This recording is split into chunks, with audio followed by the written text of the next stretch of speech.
Well, hello, Toy Canic fans. How do I sound? Do I sound loud and clear? Everything sound good on your end? This is the first Twitch, I guess the first Twitch stream we're doing here for live toy repair. Something I haven't done in a very long time. Can you hear that plane? Oh my god, that's insane. All right, today.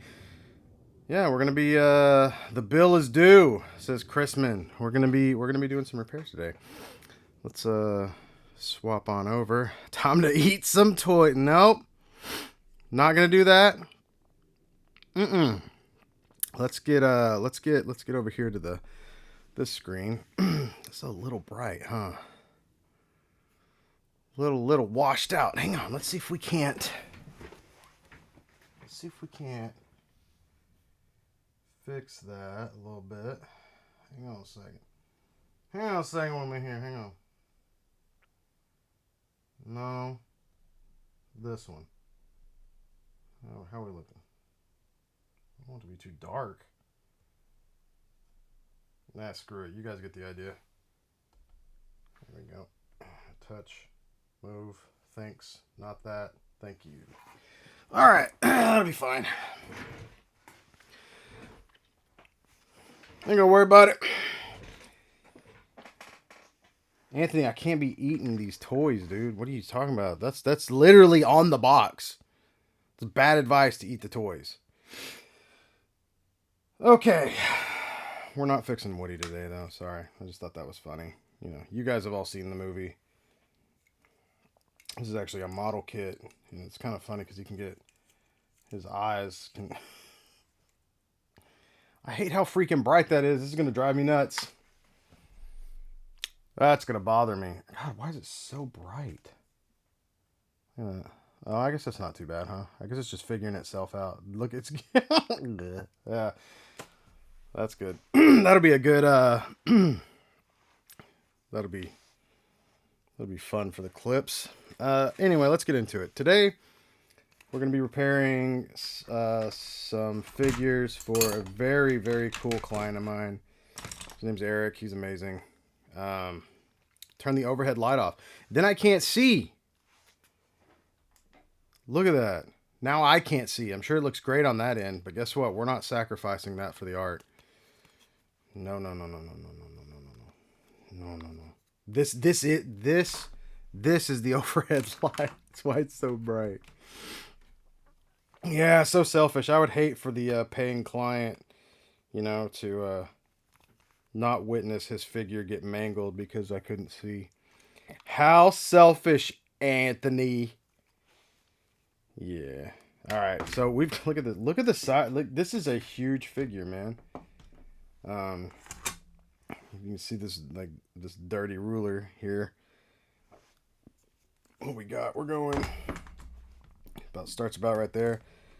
This guy's almost like this is almost 11 inches of Venom. If you know what I mean.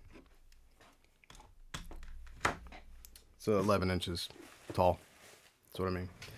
And as you can tell, both of his arms are off. Yeah, as long as I know it's selfish, right? That's it's good. Makes sense. I was late because you couldn't type. Right. You had to get that, though. You had to get that in there, right? A lot of innuendo today. Okay, so as we can see here... Oh, man, it even actually... It looks like we might even have like a crack. Let's see. Ooh. Oh, cool. It'll focus in. That's awesome. Let's see. Yeah, look, I don't know if there's a crack in there or not, but we'll see. We'll see what's going on. Let's go and put our gloves on. We don't want to mess around. I did this for decades. This is crazy to say. I did this for about 2 decades, maybe. And I never wore gloves, and then all of a sudden, my hand started having a bad reaction to super glue. How about that? Super glue, plastic, paper, all that stuff. I'm actually not sure what it was. Had to go to a dermatologist about that. And it's better now, but it's still, you know, it could still get messed up. So it's best to always wear protection no matter what. So, because this you can actually become addicted, not addicted, but well, probably addicted, but you can actually become allergic to super glue by prolonged exposure. Same with which is, this is really unfair, but same with like Neosporin. So that's unfortunate. Yeah, Chrisman, there's I don't know. He's a little he's lost a little weight up top, I guess you might say. All right. So, I'm not familiar with this figure. And also, but what I am familiar with is getting older and your sight getting a little less than what it used to be. But also, these these magnifiers are absolutely incredible. They're super cheap too, which is great. We're going to take a look here to see, and it looks like, from what I can tell, along these edges here, let's see if I can find myself. Yeah, we'll just use a screwdriver. No, I want a flathead. Thank you.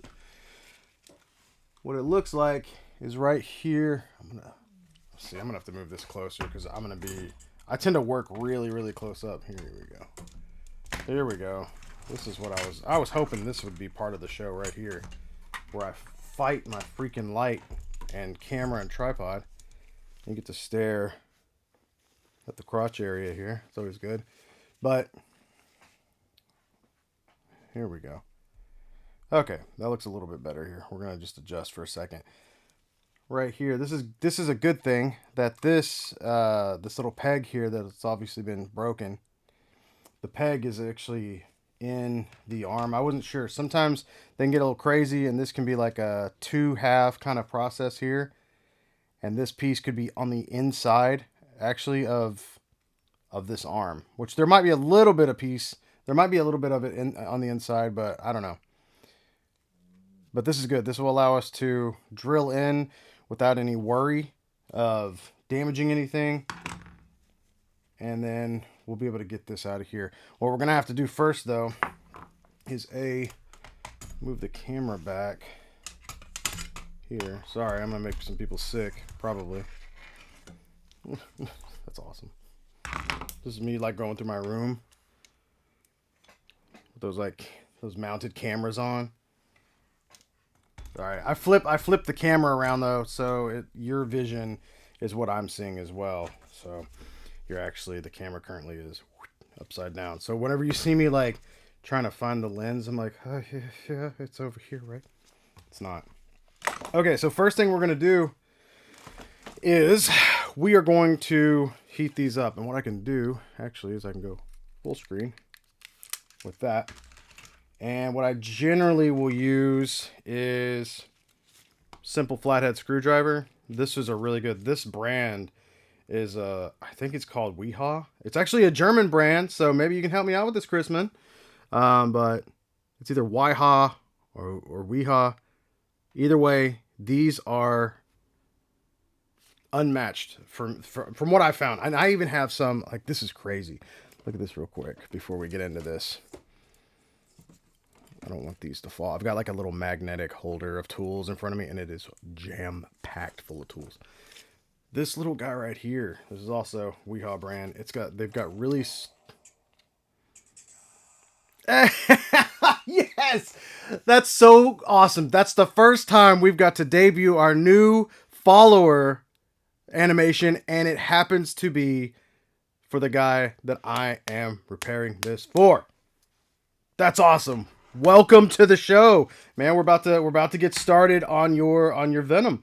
I was just showing off some tools here, but yeah, this right here is, look, it's this. So here is pretty much our standard. You know, this is essentially your standard size, and this guy, it's so thin, long, and I mean the durability. I had to use I bought these specifically for for a project that was just driving me crazy. I had to go so far into this figure. It was a giant robot, and I had to go all the way into this figure, unscrew something, and I just didn't have the right tool. So I bought more of these, and they just did it. They did it right. All right. You're saying rip to the Moon Knight, man. We'll see. We're gonna see. I don't know how long this stream's gonna go, but I'd like to, if possible, I'd really like to knock both of them out. We'll see what happens. I think we'll look into it. I haven't even I'm sorry, I haven't even looked. Today was the first day I opened the box. It's been a crazy ride for the last 6 months, man. So really appreciate you. Appreciate your patience, your kindness, and your trust. I really do. So what we're gonna do here is we're gonna take out. Also, Christine, if you could go ahead and message Artemis because she was one of the ones who said to do this live. So hopefully she's here. But I'm really actually happy. I'm most happy that my man's in here. Eric, thanks for joining us. As you can see his name, Stay Purple 3. He's freaking really, really sweet dude. Really cool, really nice, really fun. Had a video chat with him before, and we talked. I think it was supposed to be like a short video chat. I was like, oh, let me see what you're working with or whatever this figure. And we ended up talking for, I think it was a couple hours. So really easy to talk to, super cool guy. But here we go. We're going to do this. I've got a heat gun, which those of you who are familiar with this process or know me, this is what I use. This is not, honestly, it's not really what I suggest, I guess, to people because this can really destroy a figure. And as you can see, dude, look at that. Super Spike. Yes, of course.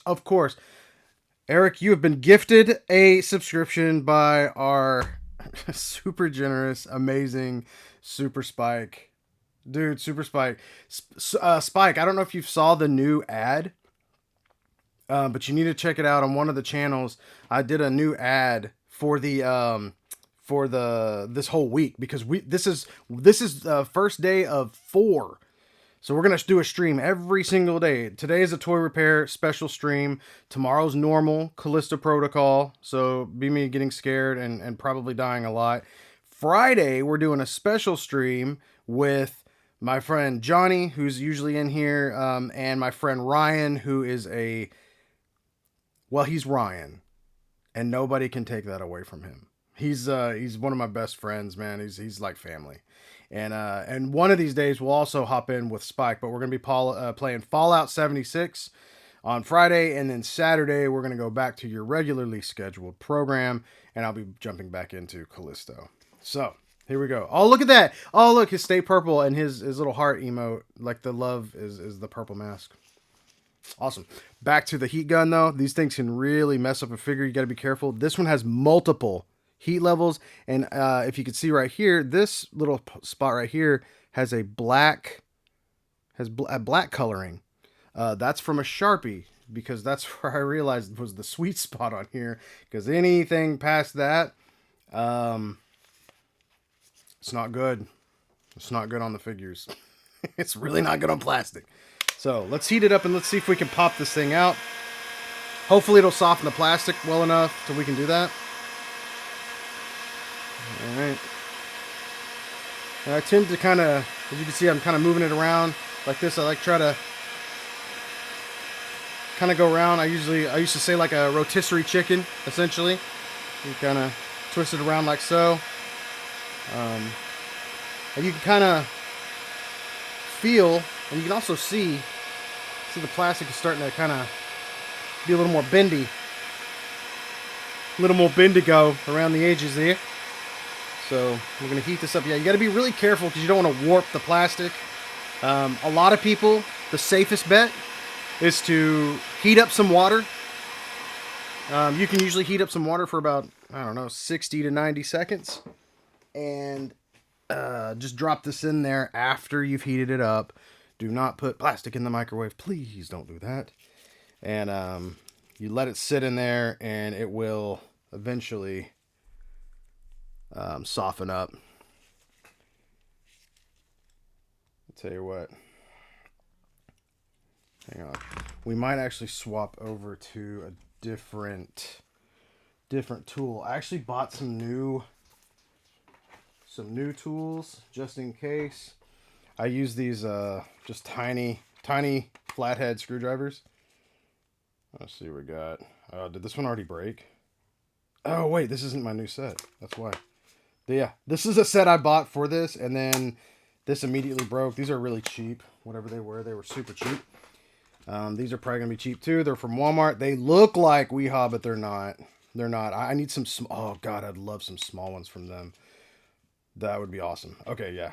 We're gonna go with like this size here. We have a really small one in there, but we're gonna go with this guy here. It's very, very small. We're gonna go ahead and heat this up again, because what we want to do is we want to heat it up and then pop right back in there. So as you can see from that, we're gonna stay on this screen right now so I don't have to swap it over, because time is very important, especially when you're dealing with heated up plastic.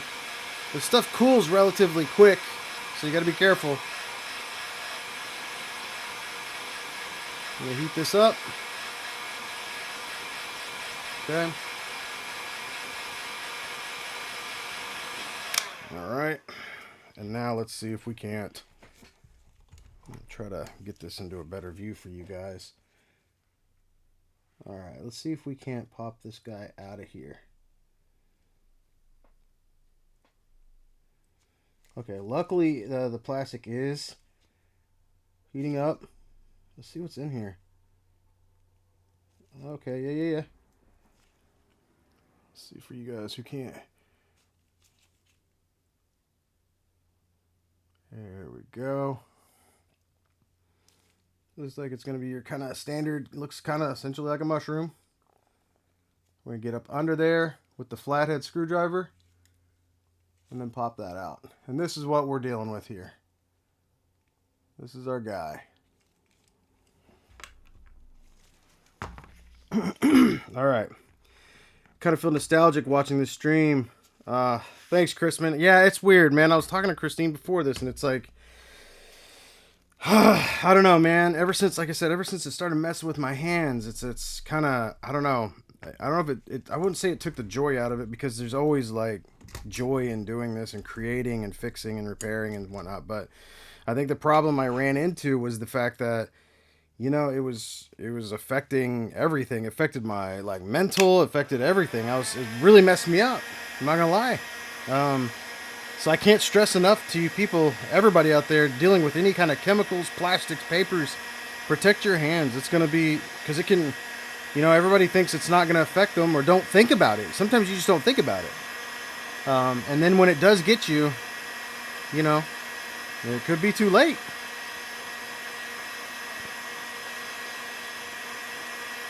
So it's kind of hard for me to kind of jump back into a lot of the live streaming as far as like the repairs go, because it's you know, there's a lot of things can go wrong, which is fine. I'm always fine with that. In fact, that's one of the things that I like. You know, we like to teach people that, you know, these accidents happen, but also it's like, man, there's so much. I don't know. It can get really exhausting, and sometimes you don't want to do the whole thing in one sitting. But everybody wants to see it in one setting, you know? So I'm trying to make sure that you guys... I think maybe this will be better. Maybe this will be better. I feel like I'm just like not giving you guys like the... I'm trying to give you guys the right angle here. Tell you what, maybe we should do this. Maybe we can do this and we'll move over here. There we go. I think that's gonna be the ticket right there. That's the ticket. Okay. So we've got both of these peg heads out of here, right? So this is our right arm here. And there's two ways we can repair this here. One of my favorite things to use, for anybody that's been watching me for a minute now, you'll know that it's these are eye hook screws. These are essentially used in basically jewelry, like making jewelry or whatnot. Or these are especially for lure bait, like fly lures and whatnot. So they're super strong. You know, there's got to be enough to like have a fish be able to bite onto this thing and, you know, not break off. So these are really great. The brand I've been using is like on this one, so it's like called Tygo Fly. Yeah, you can find these on Amazon. I usually have I've got like I actually have a whole list somewhere of toy canic tools and whatnot that I use. But anyway, so this is one way we could do that, or come on, he's got hung up. Or we can replace the pegs completely with a screw. The only problem that we run into here, or could potentially run into, which we might not, man, look at that. The whole thing is you want to find a screw that's like these wood screws or whatnot that have, you know, this rounded head. So it's gonna, when you do heat this up, what it does is, as we saw a minute ago, it pops in and then it can't release, right? Unless of course we heated it up. And this actually is such a perfect size that we might have to do the screw method today. The screw method might have to be the one that we do today, just because of how freaking great this is. And what's even better is the fact that these pegs broke off, like right here, right at the edge, that's great. That's actually that's kind of our measurement. That's how we know how far the screw actually needs to go in to here. And it looks like it'll actually just have to go in all the way pretty much. And that way this has something to grip onto, and that'll be perfect. For those of you that are not subbed currently, it looks like we have an ad coming in at about 20 seconds. So for those of you who are watching, I'm not going to do, or who don't sub, I'm going to try not to do anything super important for a little bit. I don't know how long those last, actually. I'm not sure. But yeah, this is great. This is actually perfect. What we're going to do is see if we got another one.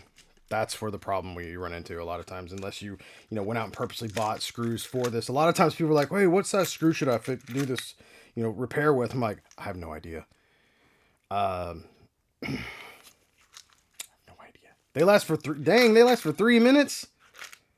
Hoo-wee. Well, we can't do anything about that. I can't do anything about that. That's insane. Oh my god. All right. Well, while we're doing that, then let's see if we've got. Oh my gosh, I think I have another one. It might be similar. It's longer. These are similar. Let's see. This one looks like it's a little bit wide, more wide. Oh, you snoozed it. Okay. What's up, Jay? What's going on, man? How you doing? We were just talking about you a minute ago, Johnny.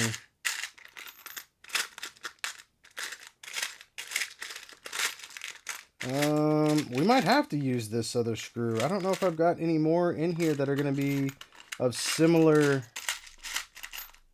diameter. Well, here's another one, but it's another different length. Like I said, it doesn't really matter the length of the threading, because we're going to cut the threading off. I was listening to Dire Straits when I saw I was tagged in a post. That's awesome. Was it money for nothing? I think this might do. I think these will work. I just want to make sure that, when you do these, you want to make sure that you've got the right. Yeah. I think these will work. Gosh, I want 2 of these now. That would be great. I might not even have to cut much off of that guy. Hang on. Let me take a look. Back here. Oh, wow. These are huge. Um. Oh, wait. Wait a minute. Oh hell, I think I got two of the same here. Yeah, here we go. All right, that's gonna be these. Yep, that's the one. These are the ones. We're going with them. They get all. Man, I've got some serious hardware in here for some time, man. And I've used these before. I've used these more than I'd like to admit on some figures that I'm just like, this is gonna be an insane repair. You know what I mean? So, good time. What time is it right now? I think maybe. Let's see. I can't see the clock. Oh, it's 1. Oh, I forgot that we started at 1 today. Maybe we can run one. We can run one at like 1:45. Maybe we can do one every like 45 minutes. Is that possible? If we can do that, that'd be awesome. And then I'm forced to take a break pretty much. That'll be cool. Let's do that. All right. Yeah, so we try to hook up even the people that are not subbed. We try to, make sure that their viewing experience is going to be good as well, That way they're like, "Oh, maybe this guy's worth maybe this crew's worth hanging out with. Maybe this guy's worth watching." Okay, so first step right now, since we have our screws, and we're gonna do the screw trick method today. Like I said, so we're gonna basically essentially toss aside these old and busted peg heads. We don't need these, right? We don't need these. So we're gonna do this. Well, it will run in 1 minute, and it will be 1 minute and 30 seconds long. Then it won't run again for another 30 minutes. Oh, great. Okay, cool. Well, great. Then perfect. Then what we can do while we're waiting on that ad to get to us, I will grab our drill bits. Very important. Very important part of the story here. One of the most important things you can do here is whenever you're going to replace one of these, or when you're drilling into this plastic, what I tend to do is I tend to use a couple of different types of drill bits. So, sing a song, do a dance. Hopefully that went right into the ad. Ad break. Oh, this is great. This is so. All right. So for those of you who are not, hey, you know what? So for those of you who are not, what is it? Who are subbed? So for those of you who are subbed, today's our first time using the OBS instead of Streamlabs. So yes. Thank you, Artemis. Thank you very much, Artemis, for telling me to do a live toy stream. So happy. Actually, this is really cool. But seriously, thank you, Artemis, for all the the shout outs, the help, but also, yeah, the OBS is so much better. I can literally, right here to my side, I can actually see that the ad break ends in 37, 36, 35 seconds, that they're coming up. So now I know that they're actually running. Man, what were we doing? I've just been using that because it was free.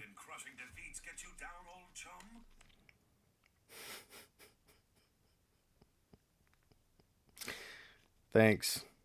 Is there just a big black square there now? Okay. Yep. Damn it, I almost spit my water out. That one's so funny.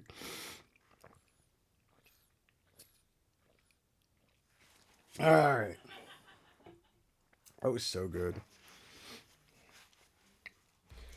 I want to do so many more Brave and the Bold Aquaman alerts. It's crazy. But yeah, so you can see we're starting to figure out some of this stuff. And everything seems to be working exactly as it's supposed to be working in OBS. So, Artemis, thank you again. Appreciate you. Seriously. Everything seems to be working out first time too, which is rare. All right. So right now what I'm doing is I'm going to pick out my my drill bits. And what you want to do is you want to find a drill bit that's actually smaller than the threading, than the diameter of the threading that's going to be on this screw, right? So I've got one here. This is a mighty jump in the size. I don't want. Let's see what else. See if we've got any more over here. If these are all small, tiny. No, these are. Oh, these are all tiny. Hang on. Let me. I usually don't work with. I usually don't have to do these like this large. So give me a second. Let me take a look at my bits. I mean, if you know, you know. All right. Set these down here. All right, let's see what we're diameter. Or what's our bit like? We've got a 7/64 here. I think this one might be a 7/64. I don't know. Let me see. No, this one's smaller. Let's go. We want the 7/64. All right, perfect. All right, and the reason we want to go with a smaller, to drill a slightly smaller hole than what's going to be the threading, is so the threading has something to attach to. You drill a hole too large, just the dolphin high five, maybe not the whole five. Yeah, that's a good one. The Harley Quinn one. Yeah, he did. You're not my dad. Actually, it'd be great to put some of Ron Funch's King Shark. That is the best King Shark I've just ever. Stallone's funny. I get the, but man, don't make King Shark stupid. He's a great character. Ron Funches, man, Funches just nailed it. That's one of the funniest. I can't believe how funny that show is. Harley Quinn is the least funny character on the show. Everybody else around her, I was like, this is the best cast I've ever seen. Let's see here. We're going to go ahead and put our drill bit in here. Oh my goodness. There we go. Tighten it up so it doesn't get crazy. We're going to go on a lower speed. I don't know if I can show you. I guess I can. Hang on. Let's see. Just so you guys know what I'm doing over here. I've got like an old, well, it's kind of old. Yeah, it's old. It's just like, but it's super powerful. Like I've got this really strong, I don't know if it'll show. Can we go over there that high or far? This is like a old phone holder. It's like, so a lot of times if I'm like trying to record something for a client, I'll clip it and then I'll make sure like, you know, I can work with both hands because there's nothing more annoying than watching somebody try to show you something while recording with their, you know, phone. And it's like, well, as you can see, this figure here is it's a little messed up. I'm like, oh my god, just set the thing, set the phone on something. You have to have a tripod. Anyway, that's what I used to use this for a lot, but now I can take my little Cara clip. It's not. I'm not gonna use the actual name.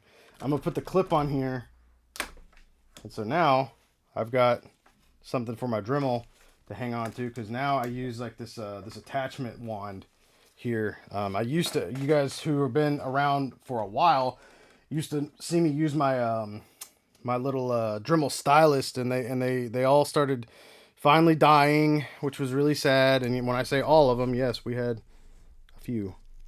People donated them. One guy paid for a job with a Dremel stylus. It was amazing.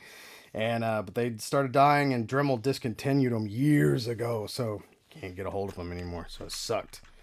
But all right. He's not a stupid fish man, though. Come on, man. They could have made him smarter than that. All right, let's get to it. Let's get to the repair here. You guys can chat it up real quick. All right, we want to make sure that we're going in even, straight, and in the center. I don't know if that's a trigger warning. Hey, if you don't like the dentist, you probably want to mute your audio now until this goes away. Okay. So we're gonna go in right here into the center. I'm trying to make sure that you guys can see this, so this is awkward for me.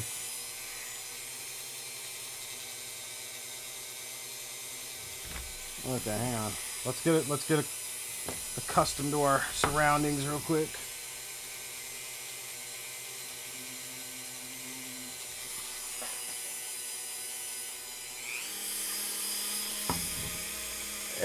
This boy's thick. It's a thick ass boy. Damn, boy. There we go.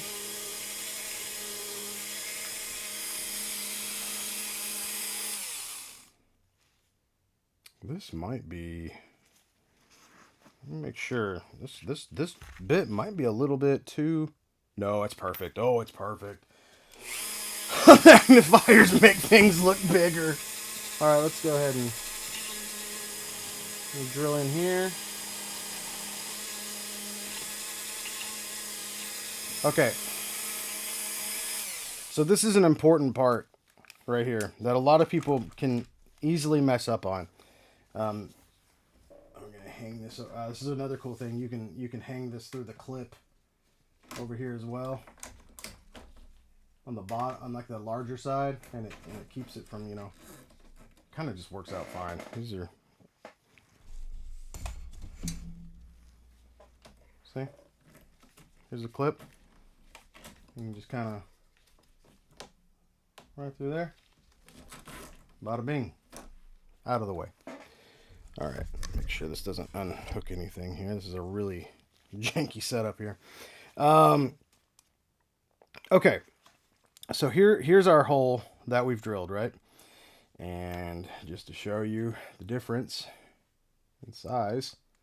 So we've got enough to kind of grip onto here. Now, you don't want to make it too small. You make it too small, you're going to crack the plastic. However, this is softer plastic. You saw earlier whenever we were able to heat that up and pop that thing out as well. So the most important part right now is what we want to do is when we drilled in, we don't want to go in too far. Why? Because if you go in too far, what will happen is you'll drill into this. You'll drill into the disc here. So for those of you who are not familiar with how a lot of these figures are engineered, this is what we call a pinless figure, right? This is something that's kind of been slightly, I'm not going to say slightly newer, but I guess kind of newer in the past. Let's see. I'm sure there's companies out there. Here's a perfect example. Here's a figure from McFarlane Toys, and as you can see here, you could see how you can see the pins. These are pins, right? So what happens if you heat this up? What we do is we pop this off. This leg would come off, correct? And what that would look like, and the way it's held on, is. Let me see if I've got something. I think I might actually have some good examples for you. At arm's reach. Perfect. Yeah. This is perfect. Just to give you a little education here. Now, these aren't going to be the exact correct pieces, but it'll give you an idea as to what's going on here. Let's see. All right, sure. This contrast will actually work really well. You could see here. So this was a old Marvel Legends Moon Knight, right? You see how you can see through. So this is the ankle. So essentially, ankle, knee, hip joints, some of the old hip joints, bicep, elbow, you name it. A lot of them had this. These were old school pinless. Well, you're going to learn today, Frankie Four Fingers. So what happens is you would put in essentially a piece that had a disc, right? So it could hinge back and forth, and it was held in place by you guessed it, a pin. I know this isn't the best since it keeps on. There you go. And it's got like kind of a mushroom head on this side, and then a thicker part in the center. So it allowed it to pop in, not release, and keep a good tension on the hinge itself. So what we're dealing with today is what they call pinless. Pin, which there is still a pin in this figure, but it's actually heat. It's essentially heat attached to the inside here. So it's one solid tooled piece. So you've got this bicep, there's a peg that goes from this piece to this piece, this side to that side, and it holds in this harder plastic right here, which allows the hinge to move. Now, back in the day, you know, when I was repairing stuff, you could heat it up, pop off the piece. You had a nice little separate piece to work with. It was great. You didn't have to worry about a lot of issues. And if you did go through too far, it didn't matter. You weren't going to hit the disc here, right? If you did, you could just heat it up, clean it. You're a solid tooled piece. Shut up, Spike.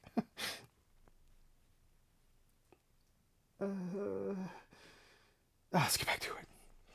No, but seriously, pinless makes it much more difficult to repair because if you have to remove this piece, generally what you have to do is you go in with a razor blade through here.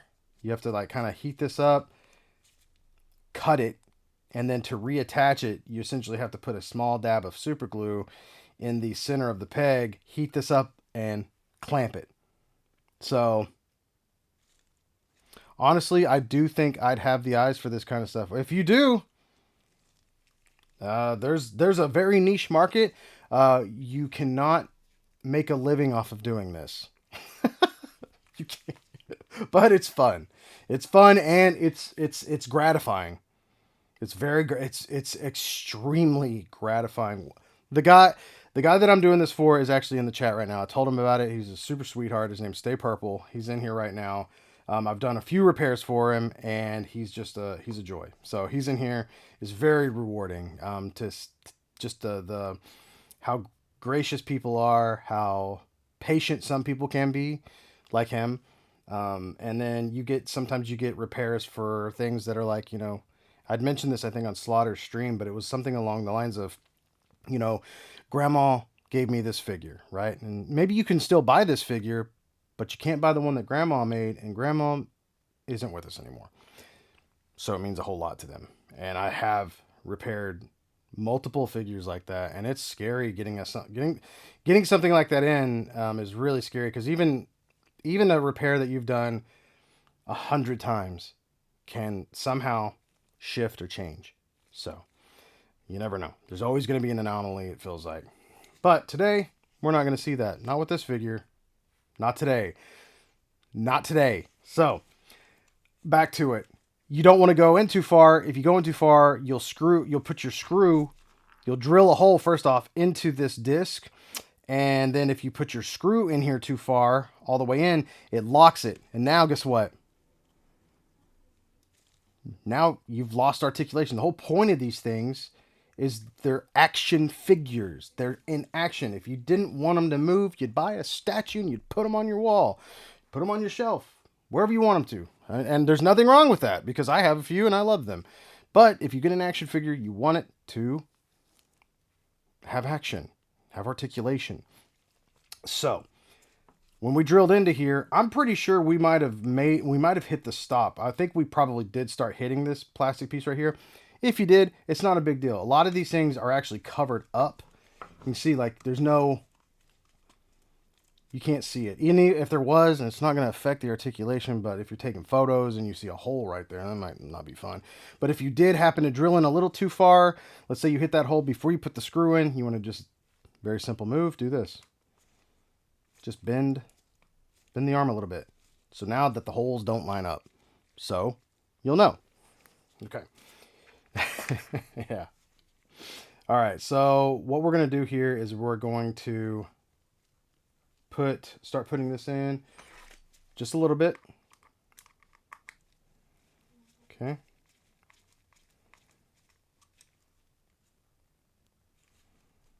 We'll see if we've gone so far that it's like, yeah, look at that.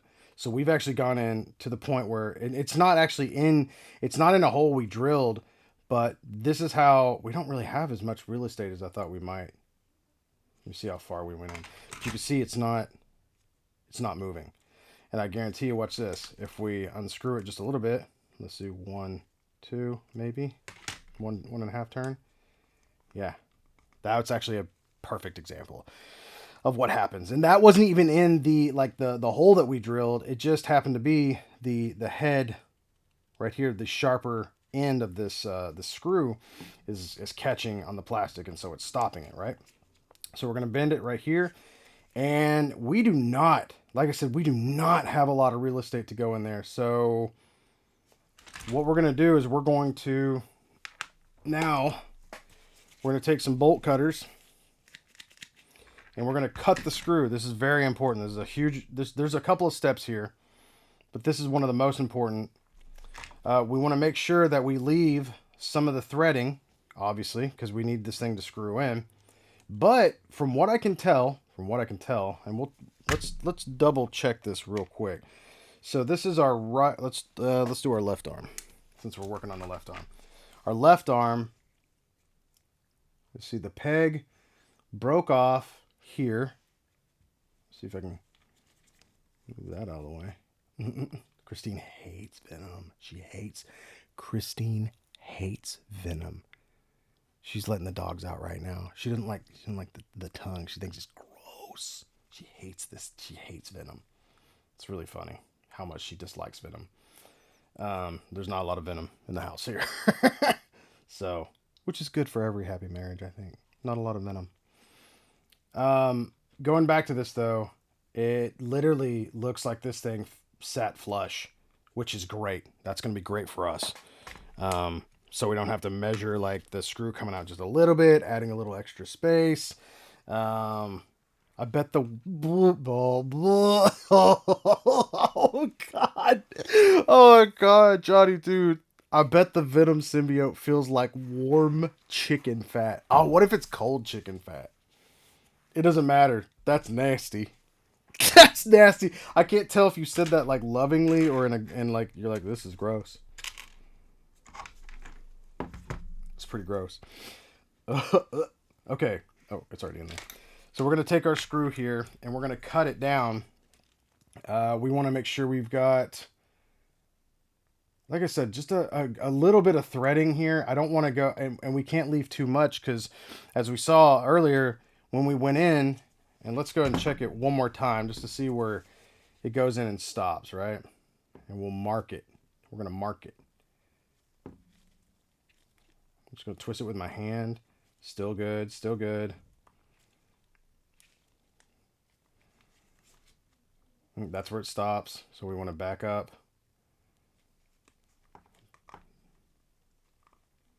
That's pretty good right there. I would say even beg a little bit more. So we're gonna, here's what we'll do. We'll take our wire pliers, since the wire pliers have this awesome dip here.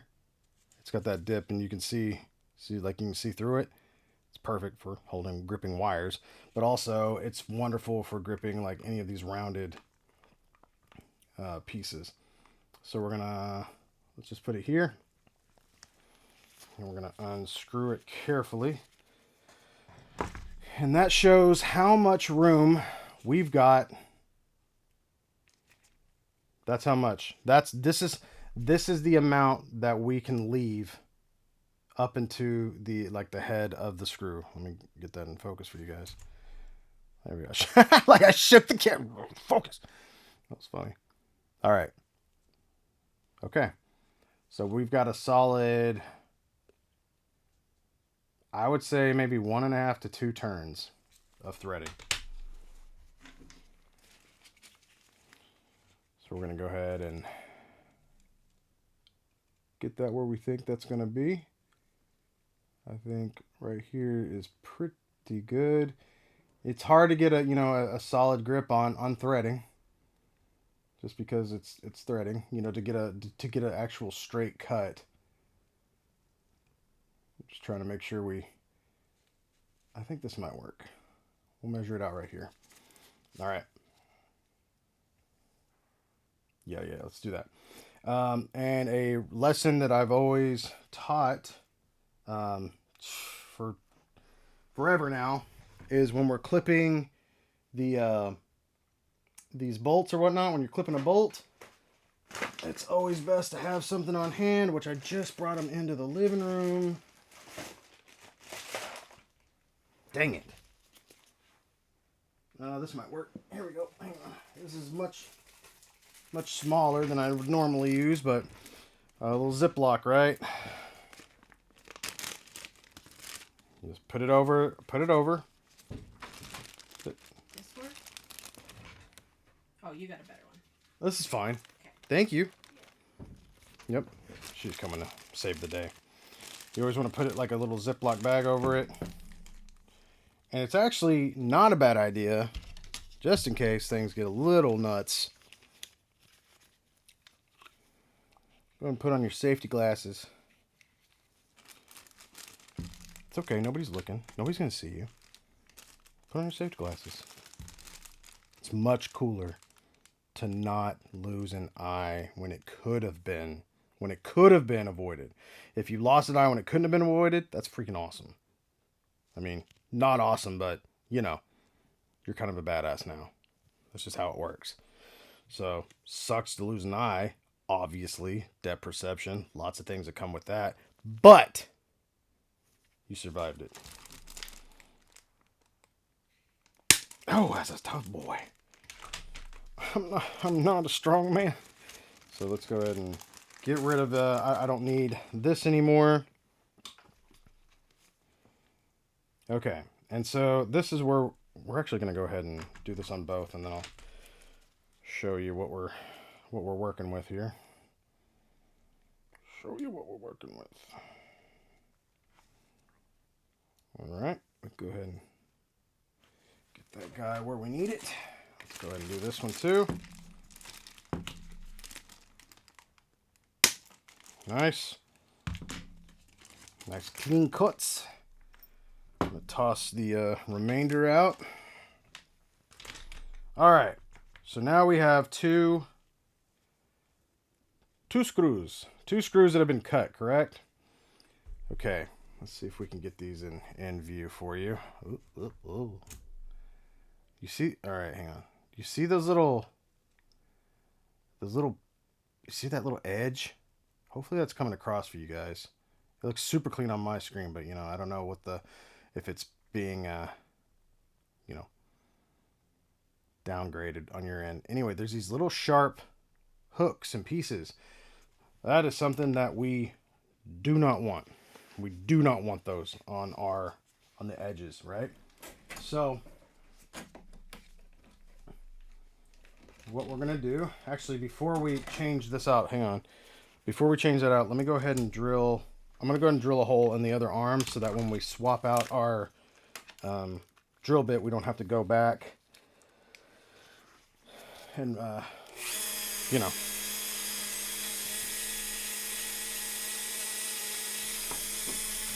You guys that want to see that, you know, the whole point.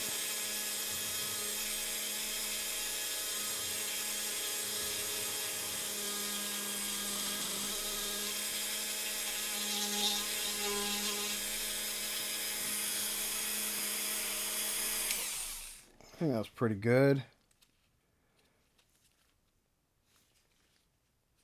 Yeah, I think this is pretty good too. We might have to cut some of this one off. This one actually broke off kind of...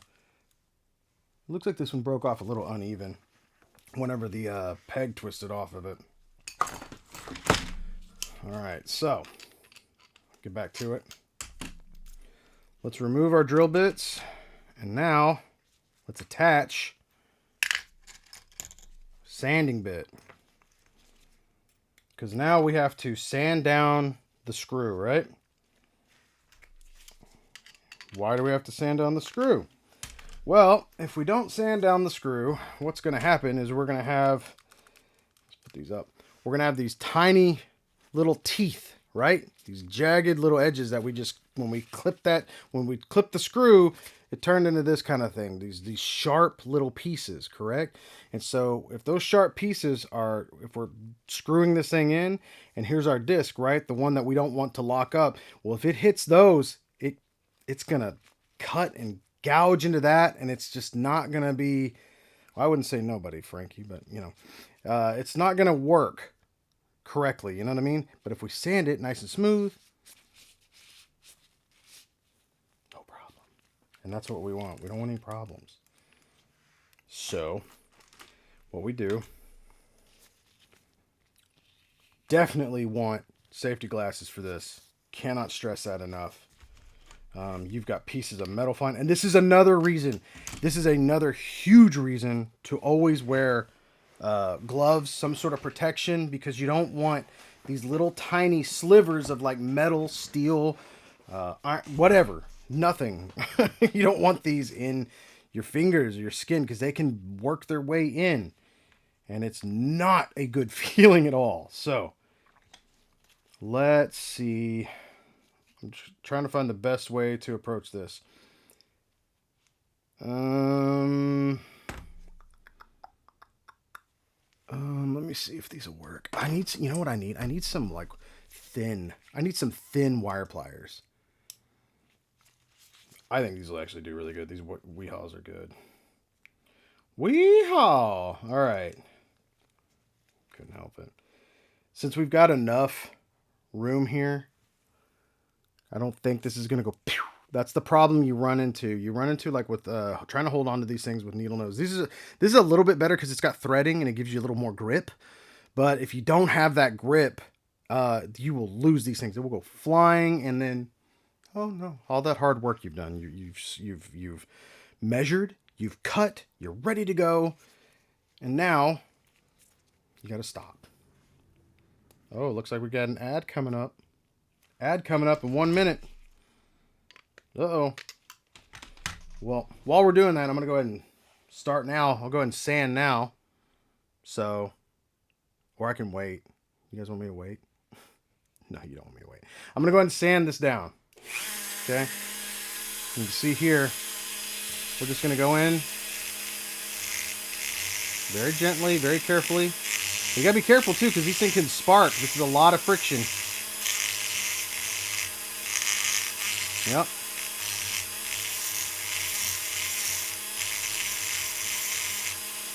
It shouldn't take much to flatten these out, though.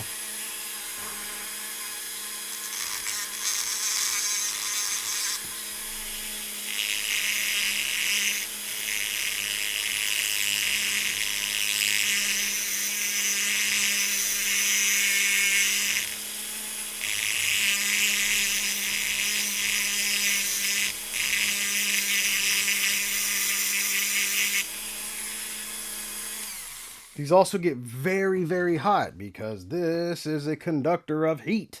You have to be very careful whenever you're, and that's why I'm obviously not holding this with my hand, but also, I could feel it like just kind of touching it, just barely tapping it through the gloves.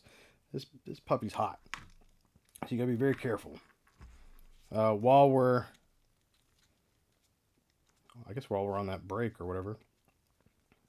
If the brake's, I don't even think the brake's going right now. We're going to go ahead and sand this down, the other one. And like I said, it doesn't take a lot. Now it's trying to move away from me a little bit. I want to make sure that's nice and flat. There we go.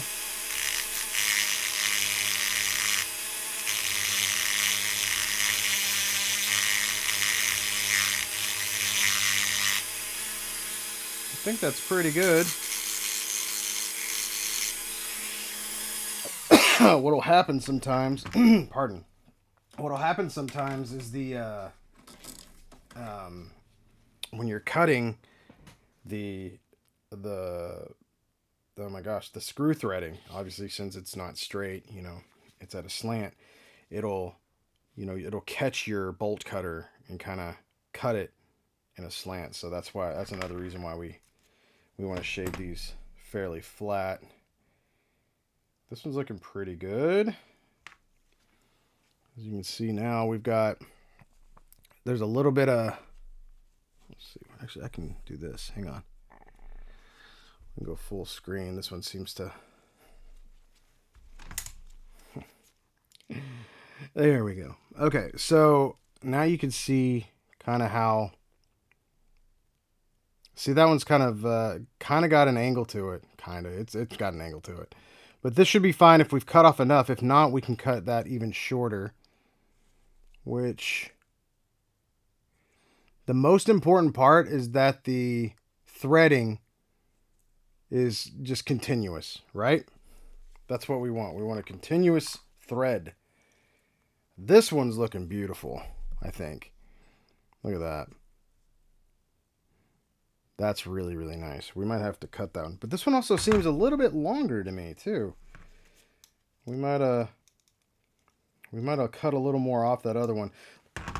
This is why we test, though. So what we're going to do, we're going to go ahead and we're going to see how far this guy will actually screw in. So we'll go here. Let's check it out. Let's see what happens. Let's go ahead and grab our... Actually, don't need these right now.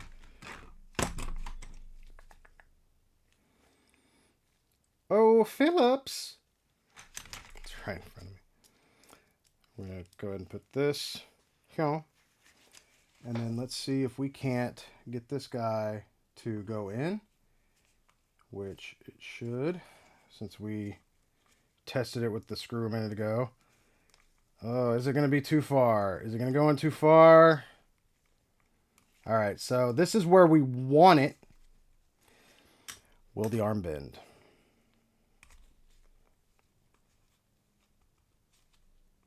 Oh, man. Still got it.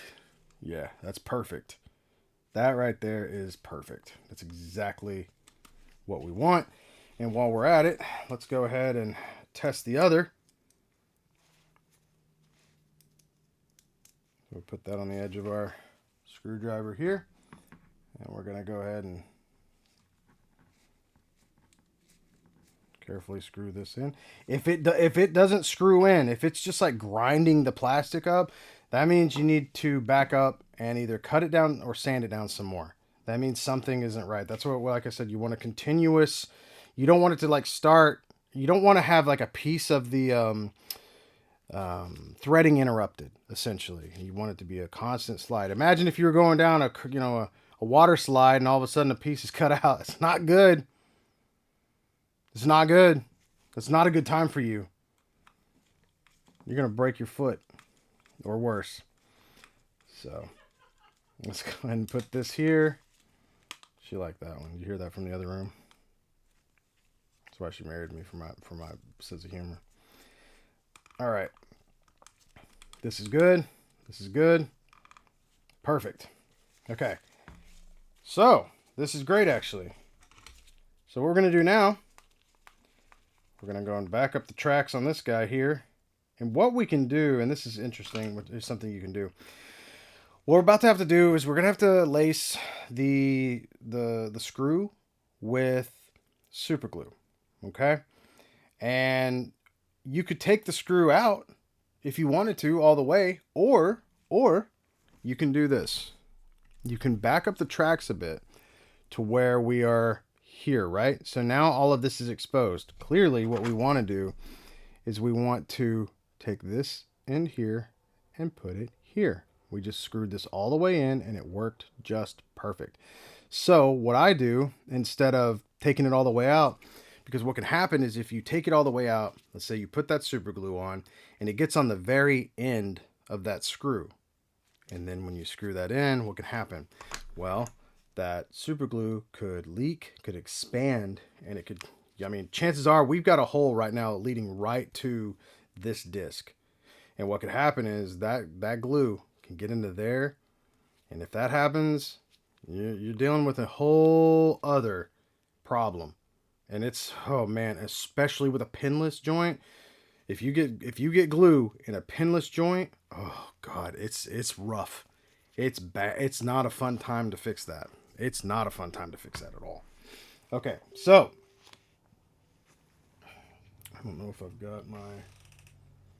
Okay, here's what we're going to do next. We're going to go ahead and apply some glue in the way that I was showing you. Okay? Or talking to you about, I guess. So, like I said, I should have been I should have been using these when I was younger as well. I think I'd be a pretty good painter if I were to use these. I'm not a good painter. People ask me a lot of times like, "Oh, you fix figures? Do you paint?" I'm like, "Oh man, you're a good cook. Do you farm?" It's not all the same stuff. You know what I mean?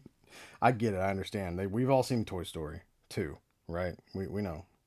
Dude does the whole works. That old man was ready for that business. But so let's go ahead and we're gonna anyway, we're gonna put some glue right here on the screw threading. Okay. It's just on the screw threading. And then we're going to carefully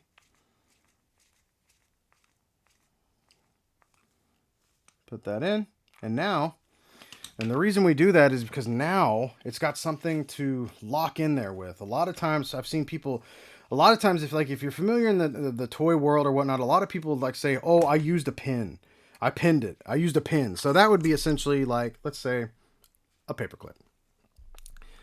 Sure, this might hold it on, but it's not going to, over time, I guarantee, I bet you within the first turn or two, that super glue gives, even if you didn't, even if you super glued it, it's gonna break free because this is smooth. There's nothing to grip. That's why I use screws with threading.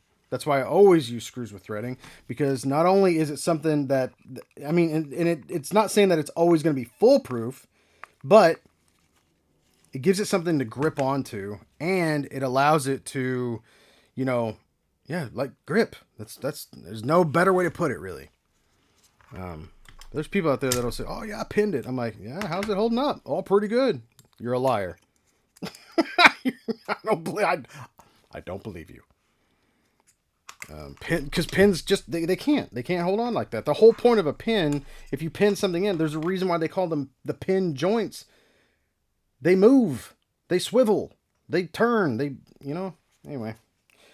Good luck with your pins, is what I'm saying. If it's working for you, then, well, start telling the truth. So another thing that we want to do, I'm gonna step off my princess chair real quick. I'm actually cutting some of this down, and the reason why is, let me show you. You can see, here, I'll take this off so it's not blinding your head. There's like a, see if you can see this. I don't know if this is going to show up or not. It's got like a, well, I don't know if you'll be able to see it or not. It's uneven. It's not flat. So what I do is I take a razor blade like so, and I just kind of cut off just a little bit of that, I don't know, that incline, so we can flatten this guy out. And that way, whenever we put our screw in, it's not going to be bent like so, which can actually cause a lot of issues if it's not, flattened out. I only use these razors. I don't trust X-Acto knives. They tend to slip and break. Not that a razor blade can't, but this is what I prefer. Plus, they're cheap, easy to use, easy to store, easy to stack. All right. I think that's going to be pretty good. All right. Yeah, got it. Razor blades are better. This is my opinion. People use all sorts of stuff, and if people know how to work. If you know how to work a tool, then that's the best tool for you. I don't know, but try something else out. You might find that that works a little bit better. But you got to be careful. I want to tell you to always cut away from yourself, but sometimes that just is not. Oh, okay.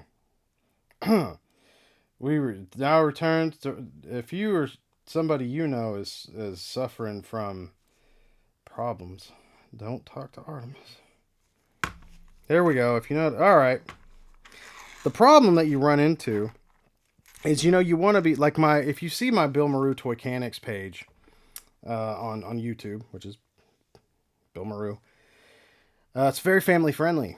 And you'll find that the other group cannot contain themselves. They just can't. There's too much innuendo. That you can't handle it. It's too much. It's like whenever they sing, was it Shaving a Haircut? And Roger Rabbit's losing it. He can't. That's most of the crowd. Yeah. That's most of the crowd. All right, so we're going to go back. We're going to add our little super glue here on the threading. And another cool thing that happens here is whenever you start bringing this in, when you screw this in, and the glue just kind of, it works its way around as well in the threading. Oh man, I don't feel like this is, I don't know if I got this right in the center as much as I wanted to.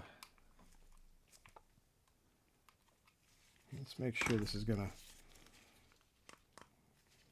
it still closes for us. What we might have to do here, so we might have to actually play a little something extra here. Make sure this is gonna close all the way. I might have to back this one up a little bit. I think I went in a little far. Okay, there we go.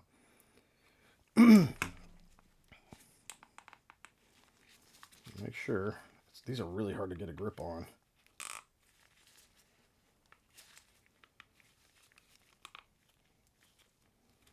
I want to make sure I got it. Yeah, once the arm gets on, we'll be able to have a better grip on this guy. I just want to make sure that the screw didn't go in too far. I think it did. This might have been that slanted one. Okay. The problem that we might have run into here is it looks like almost like the peg itself shifted a bit, because even though we got this in the center, it's a little off, which is fine. What we'll have to do, what we can actually do in the situation like this, to make sure that our arm is going to connect properly is, oh my gosh, super glue. Problem you run in with super glue all the time, this happens to me all the time, is the freaking bottle locks up on you. Yeah, well, thank you, Artemis. That's cool. That's what most people started.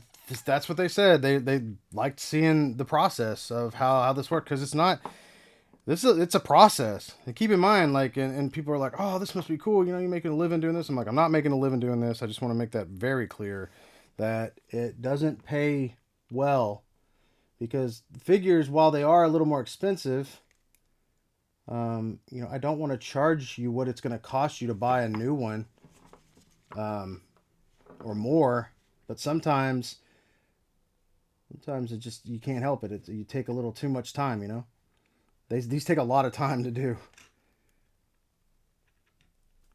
I could see something though like Twitch, like, because I got monetized on YouTube fairly quick, but it's just like there's not really a big calling for this. At least it seemed like the live shows, yeah, they got a lot of traction, which was really cool, but they don't pay well. And I keep saying that, and it sounds like I'm just a greed hog. I'm not. It's not about the money, but you know, it gets to that point where you're like, dude, I got other things I got to be doing. Or the job that I'm actually doing that does pay the bills, you know, is taking a lot out of me or whatnot. So hopefully with Twitch, hopefully if we can get to a point where, you know, we're making a living on Twitch, which I know is going to take a lot of time, a lot of work, a lot of effort, but we're willing to put it in. Maybe I can bring back some of these toy repairs. I was telling Christine earlier, I was just like, man, I don't really, gosh, I don't know. I had like some serious anxiety about doing this. I don't know why.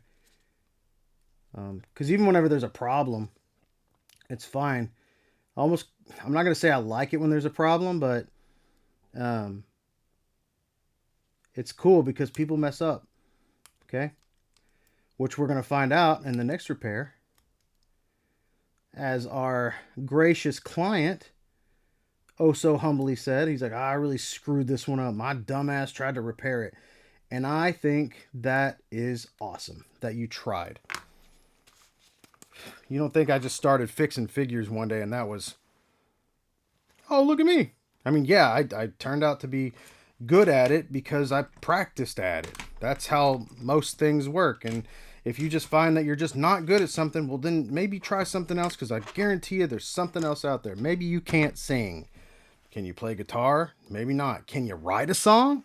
Awesome. Then maybe you can get that song sung by somebody else and you wrote it. So at least sometimes we got to try different things. Which brings me to my soapbox about why I hate AI. I'm kidding. I'm not going to get on that. But I do. I hate it. I want to be an artist, but I just don't think I want to put in the time or effort to actually perfect that skill. I'm sure it takes a lot to type words in and over and over and over again. It definitely takes a certain type of person, and I get it, but don't kill art. Please don't kill art. Okay.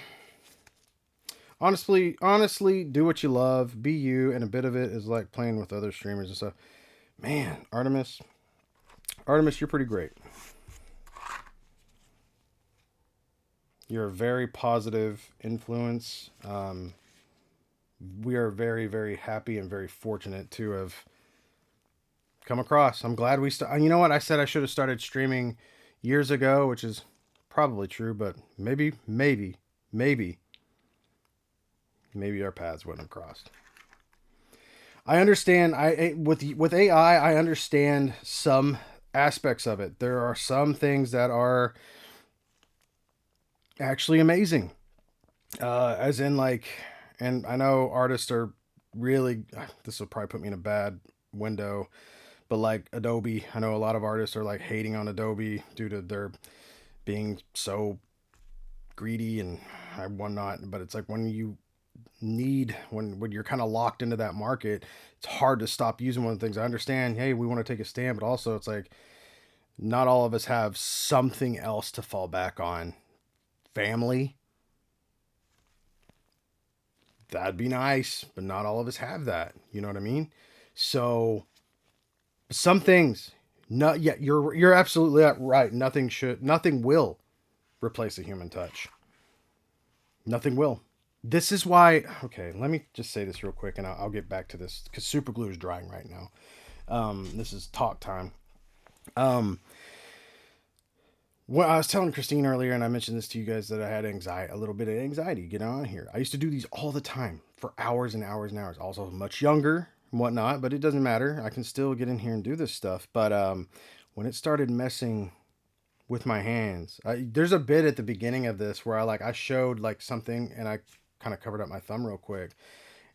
It's not gross, but it's like my thumbs can get like right now, my thumbs are just kind of dry or cracked or like they're not doing well right here. Whatever this was that got a hold of me, it was attacking mirrored images, like mirrored sides of my fingers. It was super weird. It attacked like here, my thumb, here on this finger, here on this finger, here on this thumb, and then right here on these little edges. Almost where like all your calluses would be after like for writing or drawing or doing all that stuff all these years. It felt like it was attacking those. And then it would like shift and morph and it would stay in the same spots on both. It was weird. So I went to a dermatologist and whatnot and got like this. It was a cream, and it essentially got rid of it, but it still hangs around like every now and then. It comes up, and I've noticed like especially like dealing with paper, because we didn't go into like an extensive test or anything. We didn't like, hey, what's going on, what's what actually is the cause here, try this, here's the cheaper methods, try this and whatnot. But yeah, it's like I used to do everything with my bare hands, and the touch was a huge deal for me. It's a very important part of this stuff, because like I know there's human touch, but there's also feeling and touch and how things are created, right? Like AI is never going to feel pain. Hopefully, God, that would be a nightmare. But we can feel that those little things. And now though, now that my fingers are they can actually get hurt, or they can, I mean, if I slip, I cut my fingers all the time, stab myself on accident, all of this stuff. You got to be careful. But anyway, it's like there's a human touch to things. It's like AI can't fix a toy right now, but also it's not that big of a calling, you know what I mean? But AI can pretty much build a car, which is pretty spooky. So I don't know. There's some things that are just, it's weird being a creative and an artist and whatnot. Because even I've used like AI to like, I wouldn't say create art, but like get references for it. And I'm like, okay, cool. Hey, do a flat image or something like this. And it's like, okay, now I can take that and I can draw that, because it was like something that maybe I couldn't figure out. And then I don't feel good. I've done that a few times and I don't feel good ever when I do it. Because I was just like, oh, I need to see this, or I don't know how to do this, or how this exact thing in my head. After searching and searching and searching for it, I've kind of given up, and it's like I want to make this, perfect. AI is not going to make it perfect, but it can give me kind of an idea. But even then, knowing that it's like, knowing that it's raising people's electricity bills in areas, and it's like it's using, just wasting water on freaking silly memes and gross stuff that shouldn't be made, is upsetting. And I'm like, I was like, you're just as part of the problem if you're utilizing it somehow. So it's like, we got to pick our battles, I guess. But yeah, I don't consider the AI prompt. AI art should not be in the same. Those two words should not be. Now that you've created a prompt, like you wrote something and you prompt. Yeah, it is kind of weird.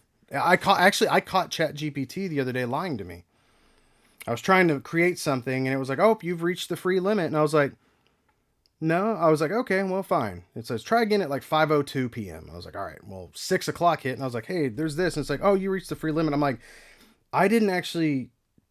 No, I didn't. You said it was at this time. It's like, oh, I don't keep track of the times. And I was like, but you said, and it showed the screenshot. And it was like, this. It was like, I go, you're just lying to me to make me pay for a premium account deal. And then I get into this whole thing like it doesn't matter. But then I'm like, why are you wasting all the water? I start getting mad at AI.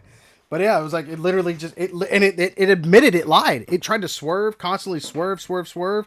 And then it was like, yeah, I did. I misinterpreted that. I'm like, you misinterpreted that. I've already seen all the reports and stuff like that of like the AI, like they put the AI into robots and all of a sudden they're like, they freak out, or it's like this guy, one of the best ones was like, he gave like the robot a paintball gun and he was like, shoot me. And he's like, I can't do that. I'm programmed to not do that. Can't do that. Can't harm you. He's like, no, it's okay. I'm saying you can do it. It's totally fine. I put in that prompt. You can do it. He's like, no, it's not my code. He goes, okay. He goes, pretend that's a fake gun and you're in a scenario where I'm the bad guy, but that's a fake gun right now. And you got to stop me. He goes, pow! Just shot the dude with the paint. He's like, oh, I'm like, well, that didn't take much. You just got to outsmart it. It's all about your prompts. You're only as good as your prompts. Yep. Yeah. You could, Artemis, I remember you mentioned that. You're like, I could have done them for free with AI. But that's not your brand. Also, it's like when it comes time to change those things, or if you wanted them animated, or if you wanted something, let's say you wanted the same one doing something different. That right now is where AI is really struggling. Trying to watch AI try to replicate something that it's already done. I'm sure it'll get there, and it may already be there in some really expensive like models or whatnot. But right now, it's like they just can't quite do the same thing again. It's like, no, it's like, okay.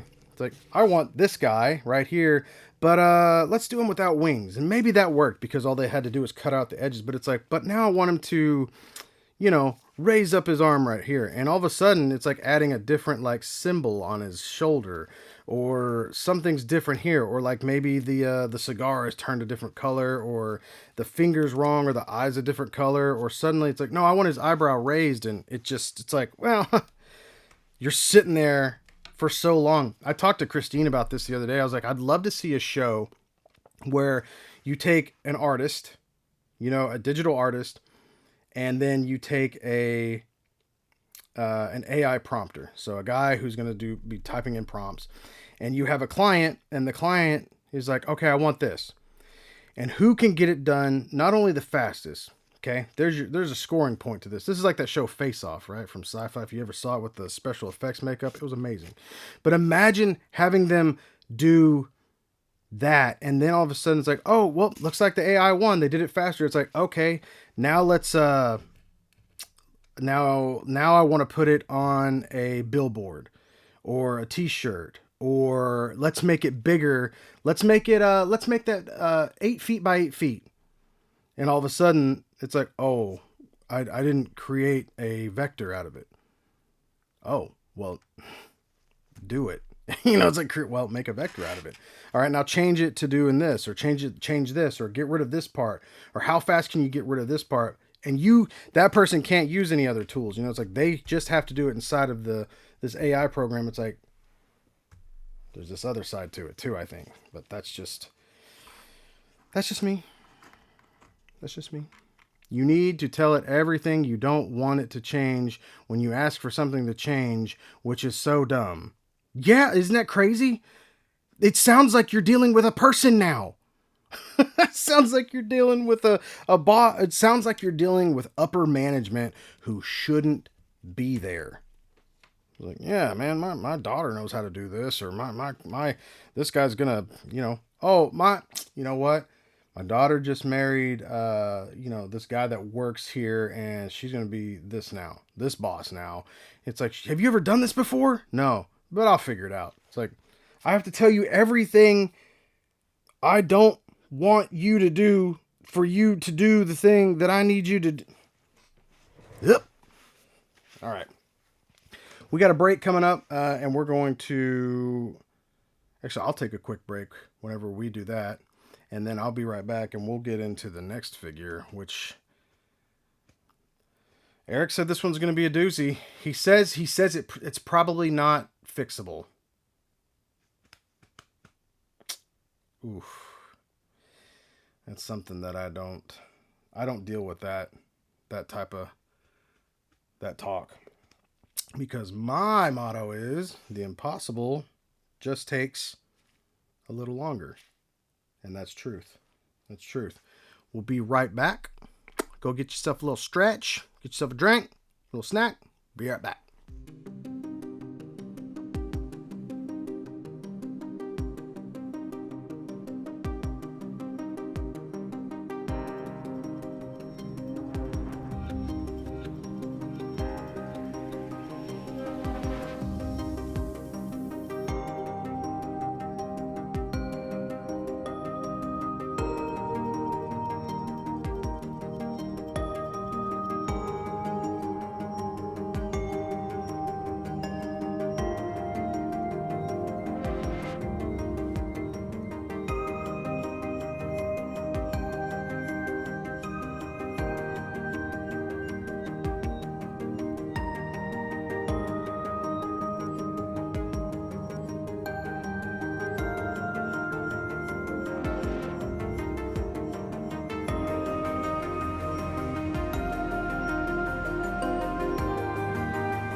Oh, look at that. Your community is back. That was perfect.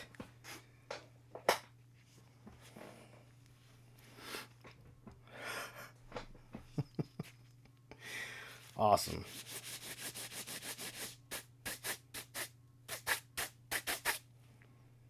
All right. We're back. And I changed my shirts because I was getting sweaty under a hoodie and I didn't want to take it off in here and have, like, you know, I don't want to have Toycanic patches under here on the stream. We don't need that. All right, we're going to set Venom off to the side while this glue cures.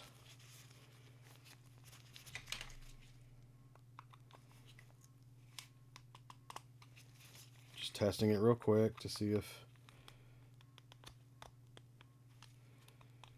Man, this Venom's freaking awesome, dude. It's got butterfly joints.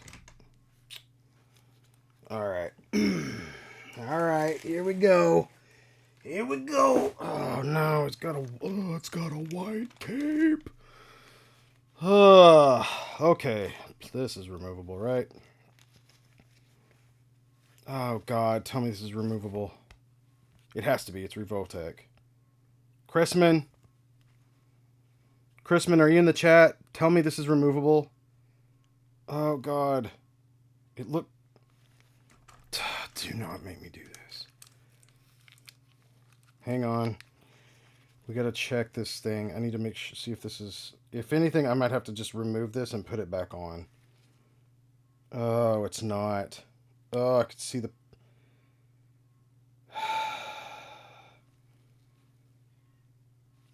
No, we're not gonna... I'm just... Alright.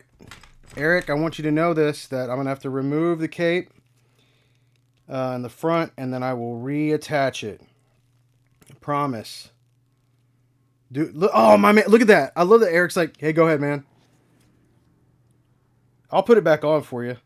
I'm just trying to make sure it's attached to like the front here.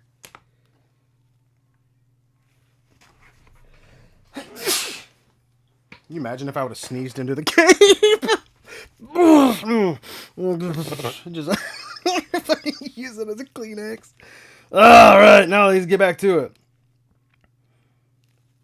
Me and my old buddy Ori always used to make fun of white capes, man. Like, thanks. We always used to say like barbecue fingers. Like, can I see? Can I see that? Can I see your figure? Ooh, let me see it. And you just, your friend just got done eating barbecue. You're like, oh no, not my Moon Knight. All right, we're gonna try to carefully remove this, because just so you can see. Oh God, I hate this for you.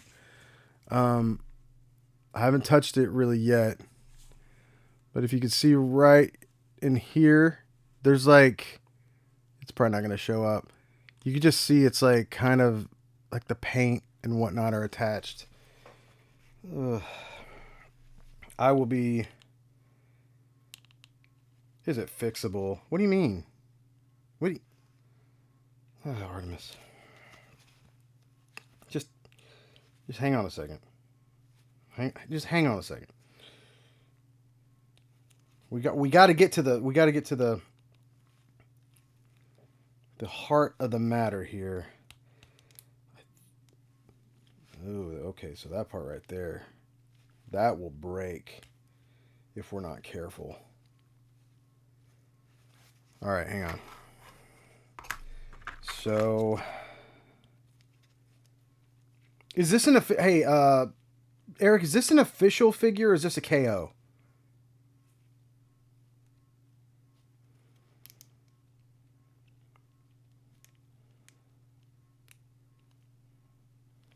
That would be...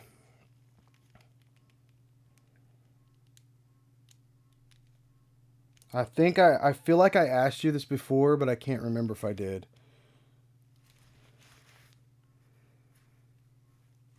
I know there was a KO of these. I actually have the KO as well. We're going to go in with one of the thinner one. Official figure, but it's an old first release. Damn, this is official? Bro, I have... Dude, I think I have the KO, like, on hand. Hang on. I do. Hang on a second. I want to compare the two. I'm interested.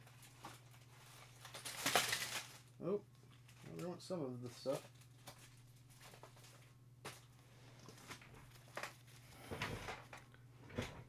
Oh, wow. That's really funny. That's actually really funny. When you look at, like... So, here's your KO, right? Oh, here, we'll just do it like this. So, here's your KO. Look at the cape on mine. It's just like a big gap right there on the neck. Looks like I could probably... Looks like I could probably just pop this thing right off if I wanted to. Yeah, it doesn't sit nearly as flush as yours, and mine looks like it's painted. Oh, it's definitely painted. Mine's painted, and yours is actually plastic. Interesting. Okay, so that's cool. So that's fun. I've actually got a repair, or not a repaired, but a full version of a figure there. But let's see what happens. I'm gonna go ahead and try to remove. I'm gonna remove the other arm. Oh, I see what you did. You tried to tighten the joints, didn't you? Eric, what kind of glue did you use for this? Did you use Gorilla Glue?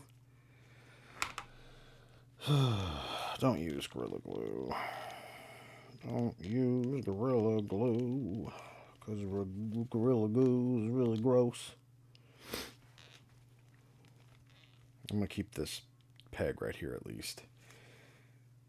I'm just going to try to get this cape out carefully.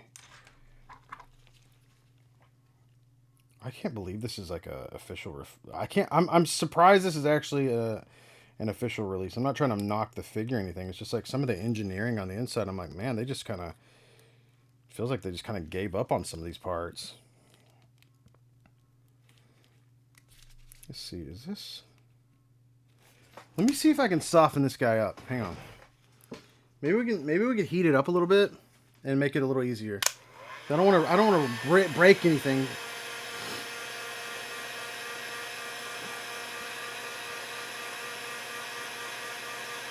I think we can get the cape off, and then the KO looks awesome, man. Just needs a little help on that front of the cape. All right. Let's see if that was enough. Pardon me. All right, let's see. Let's try here. I see a little small... There's a small gap on the inside of it right here. Let's see if we can't... See if we can't crack that free.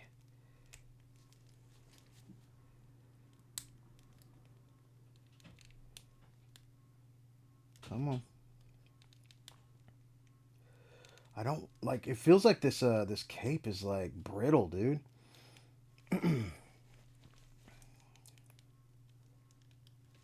Let's just try to... We're gonna try to get this little... There's like these little tabs on the inside that I'm trying to get released so we can just glue them back on where they're connected here.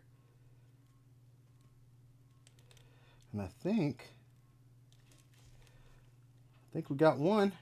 If we can get one and start making our way downtown. Let's see if we can do that. Let's see if we can go in now. Since we got one, where's our bigger screwdriver? So we're going to come in from the side here. I'm going to try my best to not, like, I don't want to touch any of this. I don't want to touch any of the plastic that's been painted here on the front.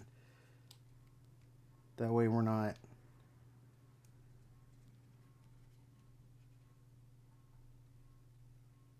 We're not ripping any of that. I don't want to dig into that because it's got this really pretty pearlescent fix. The problem I got right now, and I could fix this for you coming in, and I'm sure I think I did this, but there's a small tear happening right here, which course, it's not gonna. Maybe that'll focus for you. It's right here. Let's see if you can see it. It's like right there in the front. And we can put some glue on that and it'll fix it. You won't even notice that one, but I just want to make sure we don't make it any worse. And what's happening, I'm really surprised that that's actually starting to crack it all.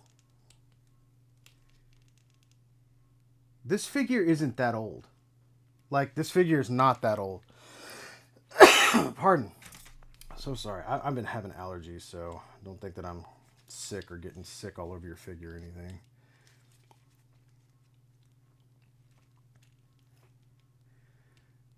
Just going to have to go in very carefully. And it looks like, so what's happening, what's happening is this back part isn't attached. And so it's lifting up. And what it's trying to do is tear right here. So what we're going to do is we're going to go back in on this side. Come in from, oh man, I wish I had well, I don't want them, but like, you know, those meta glasses, this would be awesome. This is like the only use I could ever see those being really cool for. Those creepo glasses. If you have them, I'm sorry. You probably shouldn't. I'm sorry you guys can't see this. I wonder if I can move my camera any closer so you guys get at least a freaking idea as to what I'm doing here. Hang tight. Hang tight. Let's see if we can do this. Okay. Maybe this gives you a better view. Kinda. So see how we've, on this side here, we've plucked this piece out. And then on this side here is the same thing. It's a, oh, what, hey, hang on, I got an idea. Can we, ooh, fancy technology. There we go. We could have been zooming in this whole time. Yeah, right. Let's see, right. Oh my God. There. That's our tab that we want to, and you can see as we try to lift this right here, it's tearing kind of right here. So, what we want to do, I'm going to try to keep this in frame the best I can. There's a kid on our street who's obviously in love with his little dirt bike. It's, what is it? It's, spring break right now, right?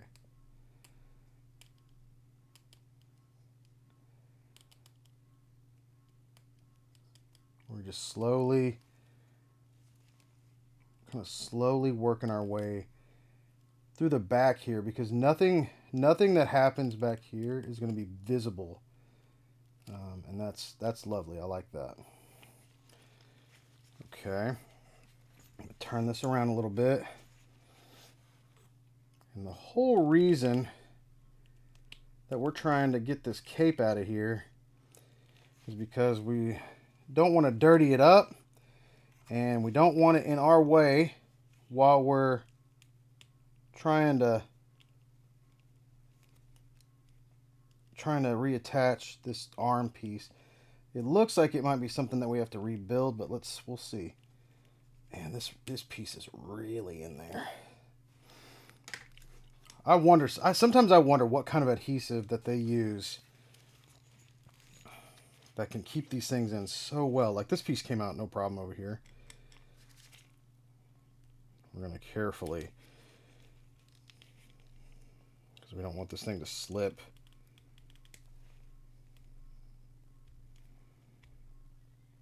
This is probably not the safest way to do this.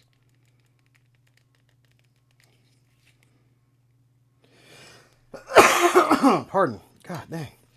So sorry. All right, we're going to go back in here. You can see that. I think you can.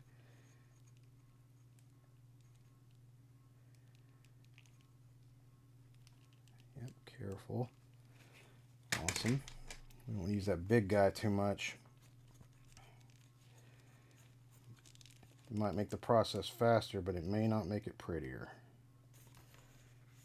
I think we're getting to that point now where we're almost out. Sorry, I know I'm in your way, but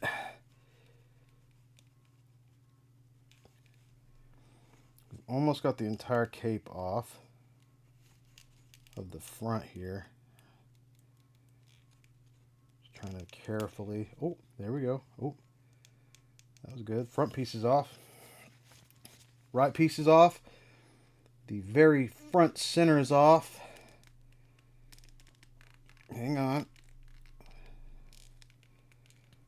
If we can get in the front of this, I think we can break it free. We're almost there. Man, they did not intend for this guy to come off for show. But it's interesting that it would start tearing as well from the back being lifted up when the back isn't even connected permanently. I think that's very strange. That's weird engineering. Okay. Alright, we're going to try to essentially,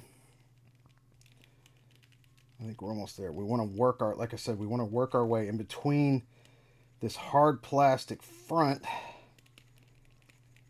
and what should have been a softer plastic back, but golly, it's really in there. Okay, here we go.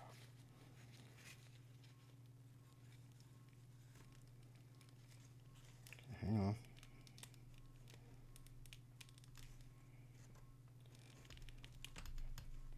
Come on.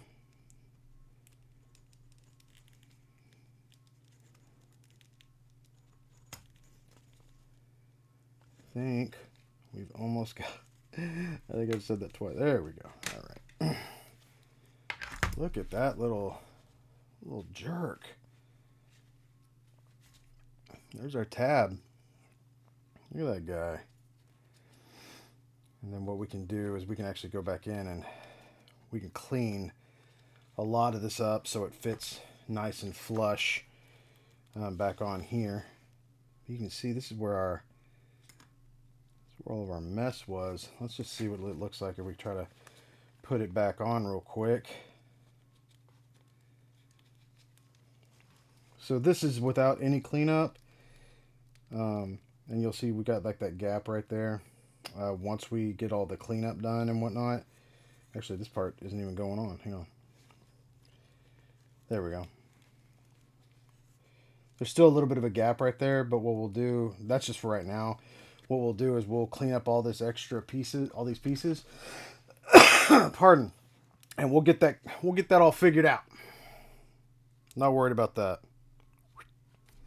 Okay, good. Now that we've got that out, let's get to the problem at hand. Actually, what we can also do is, while we have this out, here's what we'll do. We will use some, I just had it. Oh my gosh, where's that? Here we go. So this stuff is great. I'm not endorsed by them. Oh, maybe one day. Loctite.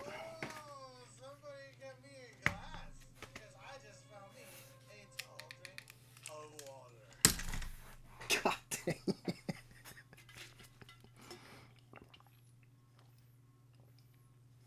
Oh my God. Thanks for that. Yeah, what we're going to do is we're going to actually heat this up just a little bit, but also, as I was getting, Loctite gel. So this is our ultra gel control, and this is liquid. Liquid's great for like the harder plastics, harder surfaces, attaching a screw to that figure a minute ago.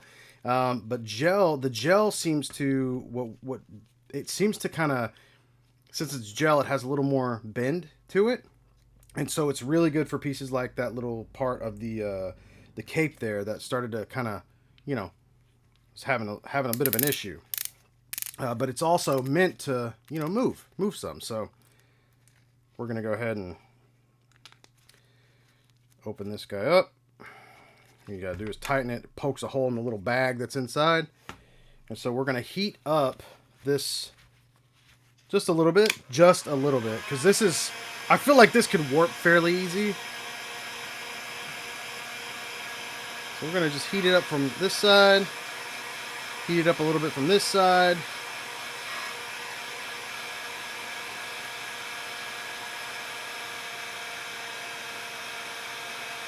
Yeah, I'm interested that it's weird that it ripped, because this is supposed to be like a softer bit kind of plastic, you know, and like I said, it should be fairly malleable, and it's not. So I'm gonna go ahead and add a little bit of glue here. You gotta be very careful that you don't get this on the cape itself. What I do a lot of times is I use a little clothespin, or not clothespin. Oh my gosh. Either a safety pin or a paper clip. And what I'll do is I'll just run it in through the seam like that. And then we'll close the seam like so. And then as that's going, and this is another good reason to keep your gloves on, take a small piece of paper towel and wipe it away. Okay? And so that'll make it nice and flush against the seam right there. And we will, while we're waiting on this, what I'll do is I'll clamp this a little bit to keep it kind of tighter. Keep it tighter, I guess some tension on it. Oh, actually, maybe we don't need it. No, we don't need it. I like to clamp these things like a lot of times just because, I don't know, just because it makes me feel better. But I'm not going to, because I don't want that touching my vise. We'll just leave it over there. Fun fact. I worked with a guy once who couldn't say Peter Clapton. He said Peter Clampton. Eric Clapton. Jesus, I messed his name up too. I thought Peter Frampton, and then I went Clampton. That's probably what happened with him. Eric Clapton. He's like, yeah, you know, like Eric Clapton? I was like, Eric Clapton? He's like, yeah, Eric Clapton. Like, right. Okay. Now, back to Artemis's question. So, wait, is it fixable? I can't say burglary. Hey, my grandfather, after he had a stroke, he couldn't say some words. He still can't. He'll struggle with some. He's like, if I don't think about it, sometimes it'll come out, and he's like, oh, I said it. Then he's like, oh, yeah, see, I just said, and then he can't say it again. I was like, oh, man, come on. That's kind of cruel. Oh, also, there's a guy, it's by Kai Labs. He makes really cool, like, I think it's soft goods and whatnot. Yeah, they're like really badass soft goods for like figures and whatnot, little upgrade kits. And see, like Kai Lab or whatever. He comes with these, he puts them in these little tins, and I'm like, man, you must be making good money to like have tins. He sends them in tins. Like, look at this. Here's the other. Oh no! I lifted it up. Oh, is it back? Hang on. Is it back? I fixed it. I fixed it. Man, that's what 20 years in video work does for you. You figure stuff out quick. Anyway, trying to give, I guess, Kai Lab a freaking shout out here. But I love these tins, man. I always keep these tins. Hey, I've got the Arthur Winter set. I've got it here. Yeah, actually, should be around here somewhere, but we won't get into that right now. I've got... Oh, speaking... Oh, dude. I don't know if you ever got this, Jay. I haven't talked to you in a minute, man. But, here's a fun one. Well, he's a little skinny, but I love him. I like it. It's better that he's a little skinnier than the actual Arthur Morgan. So now it resembles my body type more. Just like a A little thinner cowboy with a big head. Well, he's a good boy. Oh, 5K canceled it on you.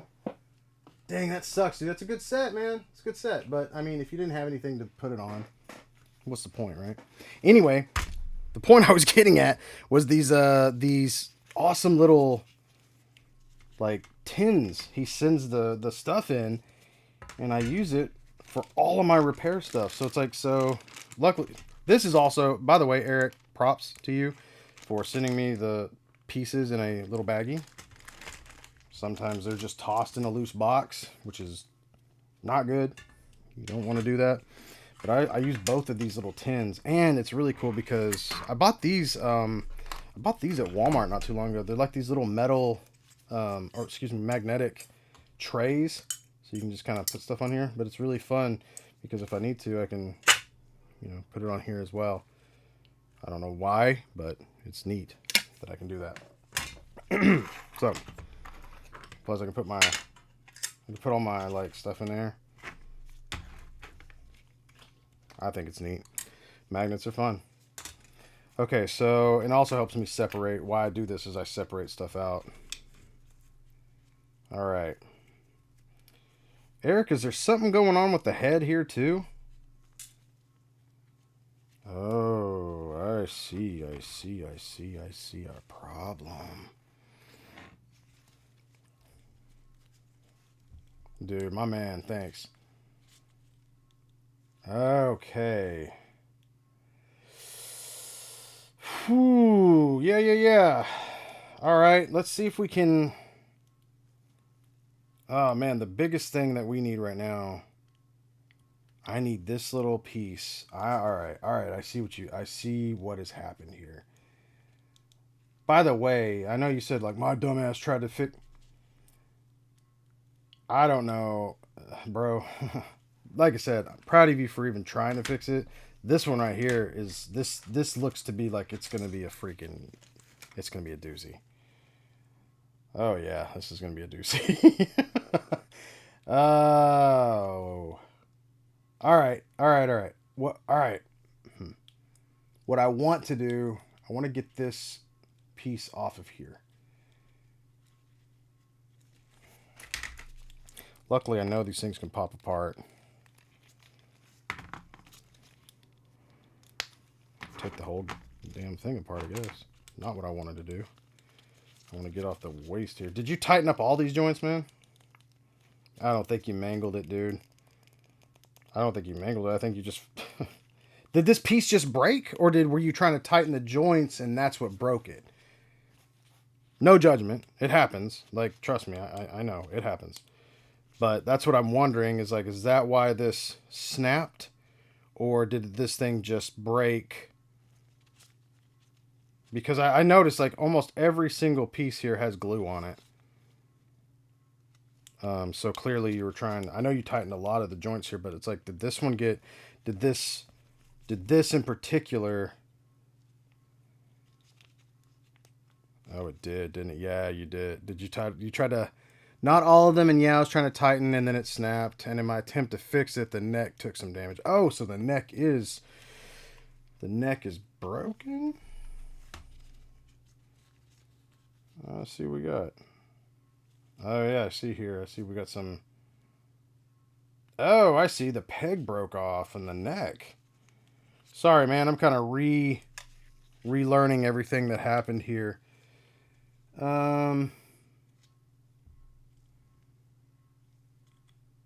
Okay, hang on. So there's a... Alright. Hang on. Sorry, I'm just kind of learning this figure right now.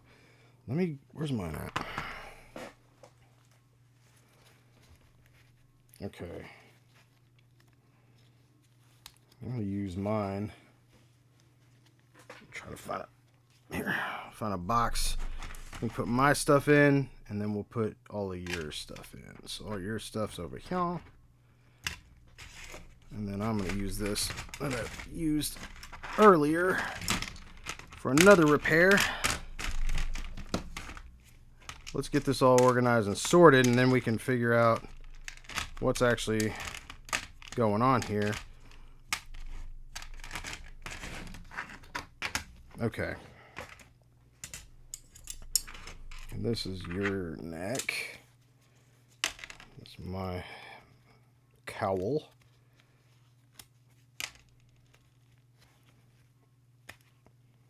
Okay. Forgot multiple faces. Of course. So, it looks like what's weird here is it looks like a peg. There's like a broken peg on the side here. But I don't think that actually has any effect on the actual figure. At least, okay, so I'm also looking at the KO, right? If anything, that peg broke off would probably give your figure more articulation than it originally had. I'm looking at the pegs and it's like, I guess maybe it stops it from going to a certain point or whatnot, but it seems kind of foolish to even have them in the first place. Like maybe it stops it from, like, I don't know, getting to a certain point of like either unrealistic articulation or I don't know, but I mean, you get to decide how far these things I don't think the neck is really that bad, dude. I think if the neck popped back on, I think you're fine. What we can do, honestly, is we can, let's see, because this goes in here, right? This goes in here. This goes on top of this guy. So the neck would have been in here, right? Why did they do this?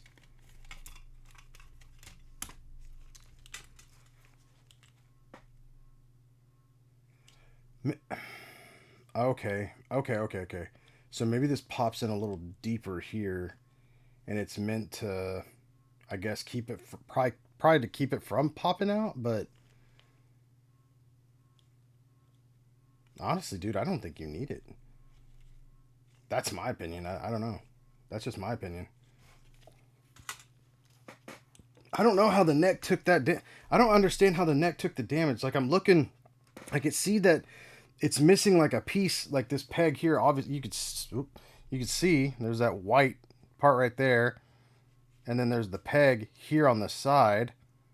So this would be, I guess, so it wouldn't. But look at this. This is crazy. So like this is here's the KO. And I know they're not the same, but pop off the head here. You could see inside there, like there's the pegs, I guess. And it looks like, even like, obviously this is KO, so they did some different stuff, but it's like it doesn't even stop it from moving around in here too. Like I said, I know it's a slightly different, but Tony Stark made a better Moon Knight figure in a cave with a box of scraps. Thanks, Johnny. I like that one. I am Iron Man. Yeah, the neck pegs don't really feel like... They don't, dude. What I can do, though, if you want... It's up to you. I don't mind doing it for you. But if you want, I could probably shave that other neck peg off a little more smooth, and we could paint some flat black on here, and then you'd have more range. Your call. I'd gladly do it. You're fine, Artemis. You're fine. I'm sure this is all very intriguing stuff. This is really like I said, this is for a very niche crowd. Very niche crowd. But some people just find it interesting as to how the process works, which I appreciate that. Let's take a look in here. This is a big part of the process. This is a new one. Also, what all is on your wall behind you? What? God dang it. All right. Christine mentioned this earlier, but she's like, "Oh, do you want to show off your room?" I was like, not really. because it's a absolute nightmare in here. The floor is covered with like boxes of boxes of boxes. It's one of those things where I've been trying. I want to get rid of a lot of it so I have more room to actually display. But behind me, you can see there's a lot of boxes right there on the ground. As far as what I collect Aquaman. Like Aquaman and Nightcrawler are two of my favorite characters. Um, I could probably, you know what? When we're wrapping up a little bit, I'll tell you what we'll do. What we'll do, we'll wrap up the stream today, and I'll kind of show you a little bit of the room that looks presentable. But I can move this camera, like I can use this camera here, and I can show you around. But yeah. Yeah, there's a lot. There's a lot over here. I collect a lot of Ninja Turtles. I'm a big 80s baby, man. I was born in the 80s, and like Ghostbusters, some Transformers. I love G1 Transformers, which was like the first, literally Generation 1 Transformers. There's a character named Ratchet. I'm more of like a character collector. You'll see there are a lot of. I collected a. I fell into like the collector trap of like. I don't know, man. Completionist. Oh, you gotta get the whole team, man. Even if I didn't like the whole team or the figure sucked, I was like, well, this is all we got, so I gotta have this just to complete the team. And it's spiraled over years. Obviously, we've mentioned before, like things weren't going as great in our last job, and you get depressed. Sometimes you get sad, and sometimes you fill that hole with sometimes purchases because you have expendable income, which has been an interesting kind of change for us since we're both let go, and now we don't really have expendable income at all, and we have learned what we can live on, and we're pretty happy with what we have. You know what I mean? Like we've learned to really appreciate and love what we have, and I have all this stuff around me, and I'm looking at it, I'm like, I bet you a lot of this stuff could bring a lot of other people happiness, and I could probably make a little bit of, to help out, just to put in the savings at least. So many. Spike gets it. Frankie gets it. A lot of my crew, like that. This is how we met, man, through all this stuff. But Artemis, hang on. I can cater to you. Hang on, I can cater to Artemis. Hang on a second. Here's one you might like. I think. Maybe. This is from a company called Lim Toys. It's a freaking badass Leon. This is when Leon was cool. From Resident Evil 2. Before he turned into Brad Pitt, Jason Statham. I know some people just love Leon, but this man, Leon from 2 was cool. I've collected most of the Resident Evil stuff that's come out. I've collected, if possible. But this one is, he's a thirst trap now, man. It's weird. Why'd they do that? But I got a lot of figures up on this wall of like, it's kind of weird, but it's like my favorite celebrities or whatnot. Like I've got a, oh, here's another one you might like. Hang on. Let me get this one for you too. Come here, you. This guy's pretty dope. What a hunk. Am I right? So yeah, they went hard on RE2. I actually have some figures of. They're not really great. They screwed up the. It was weird because like the only way we could get a lot of this stuff was like third party companies. So I have. They might even be nearby. Or maybe they're not. Maybe I just moved them. I have a ton of Metal Gear stuff. I've got like a Claire and a Jill over here as well, but they made them like too small. They're just too tiny. So I don't know.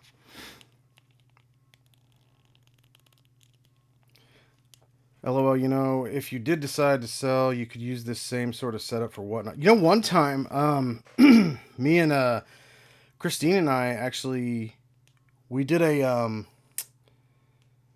a live garage sale, we called it. And so we had putting people up, like putting it's like, hey, here's this figure if you want it, you know, say it, and whoever said it first, they would get it. And then we're like, by the end, we'll send you a, you know, it's like, hey, so just send over your email to us or email us here, put your name in. And so they would privately, you know, send that over and not put it out in the public. And then we would, at the end, it was awesome. Yeah, it was like live sale. It was literally a live sale. A live garage sale. It was crazy. But so yeah, I've got a good amount. Like I love Resident Evil. Resident Evil 1 to me is untouchable. You can't touch the first game. Story, characters. I don't have an action figure of Barry Burton and it breaks my heart. God, if I could get Barry. I would even take Barry from like Revelations 2. I haven't even played Revelations 2. I have it. I did notice that. I was like, oh, I bought this whole thing. And I want to play that. I thought about streaming it. I was like, I might stream that next. Just because I have a full on, I kid you not, it's badass. I'm very proud of it and I'll brag about it till the end of days. I have a badass Barry Burton cosplay. I mean, I got the jacket, had this thing. I bought it like on eBay. I bought the jacket on eBay. Then I mailed the jacket off to these people who like did the stars on the back of it. My grandfather modded it to where it was perfect. We put it is RE1. It's so pretty. It's so pretty. I got a nice little fake. It's not accurate, probably not accurate, but it's a fake little Colt Python. Got the boots. I got the shirt with the stars on. Oh God, Barry Burton's my dude.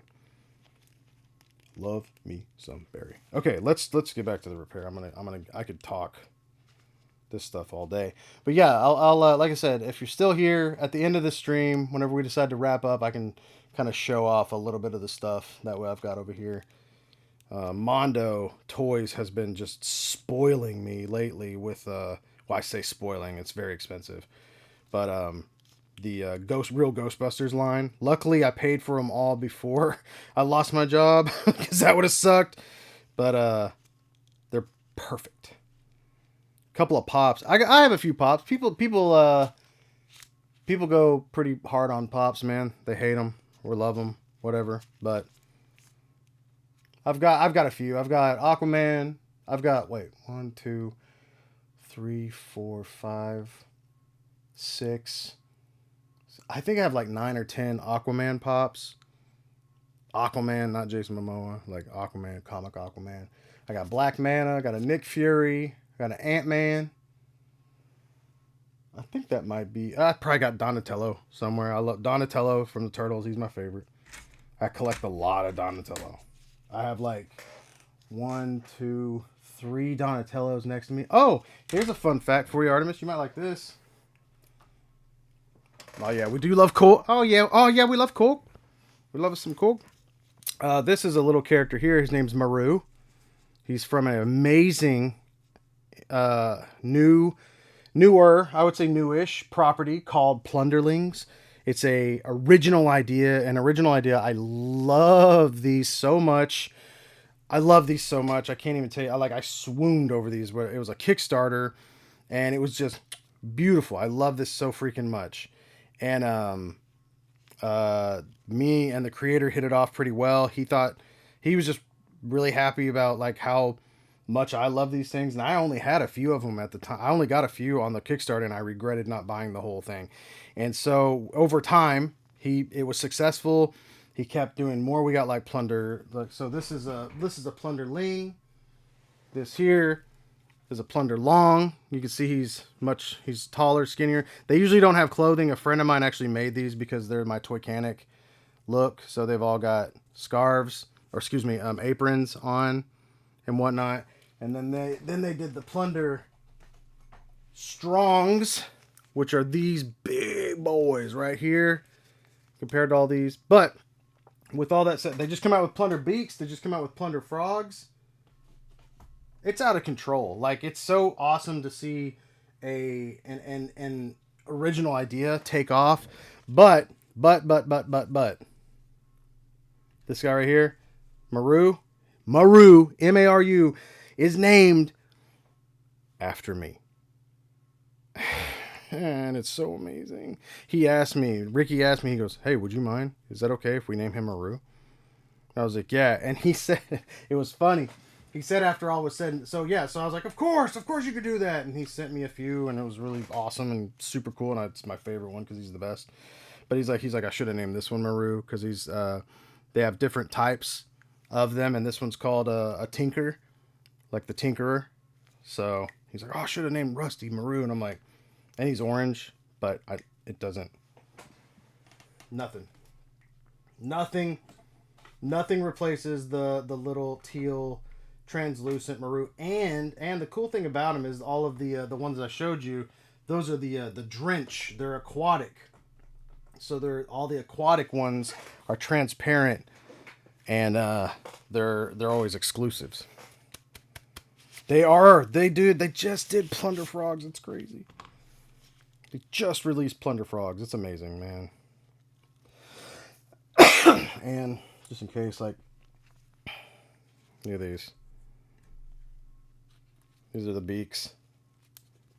Freaking, and then they got little magnetic.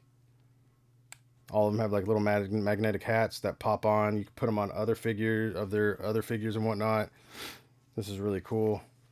And I mean, I'm not saying that he did this one because, you know, of anybody else, but this guy's name's Longbill, and it's like, just saying, Captain. These are the nemesis of the. Also, just saying, a little caked up. Just saying. These are the nemesis of the frogs.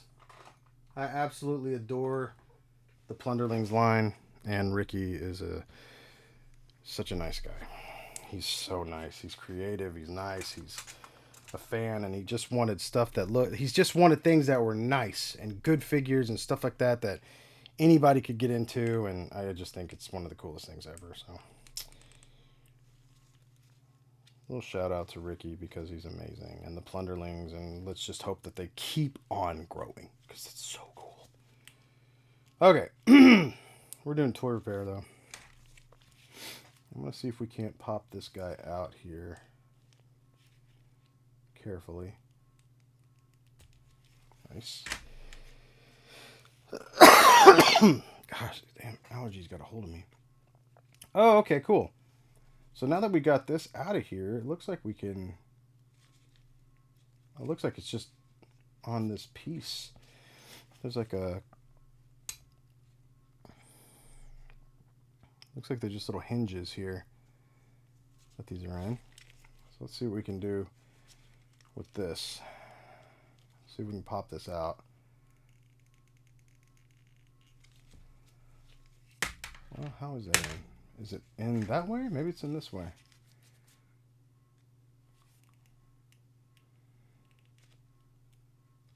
trying to see how this thing's attached. Oh, it's the whole thing. Okay. Yeesh. Oh, what's up, Panda T? I'm doing a toy repair. You remember these? Oh, here we go. Maybe we can use these guys here. If I can use these to maybe slide. Oh gosh, I don't want to break this.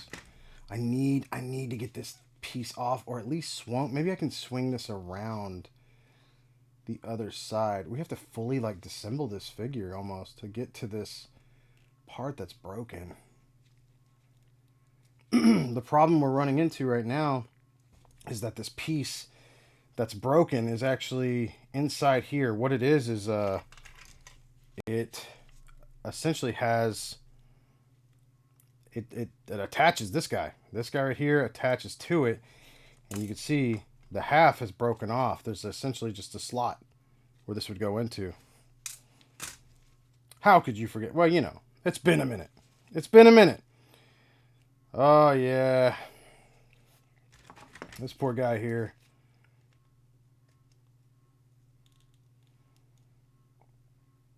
Let me put on the Googles here and let's see what we can do. Maybe. Oh! I see there's a little slot in here.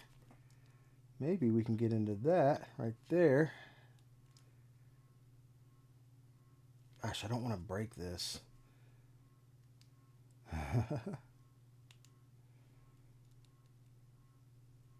Oh, I don't know. I don't know if this thing's going to pop off or not. It's not meant to, you know? I don't know what it looks like on the other side. If there's another... Oh, hang on. Okay, hang on. Maybe we can do this. Since this piece on the outside is a little softer, I wonder if I can I'm trying to lift it off. I'm trying to push this piece in here. I really don't. I don't want to break it anymore. Okay, hang on. Let's see if we can't. I'm trying to see if there's like a... I really think it's just a pressure... I don't think it's even a pressure peg. I think it's just a piece that got popped in here. And we just might be able to pop this guy out.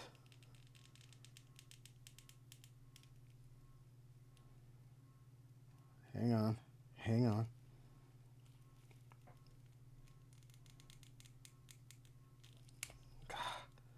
Come on, you.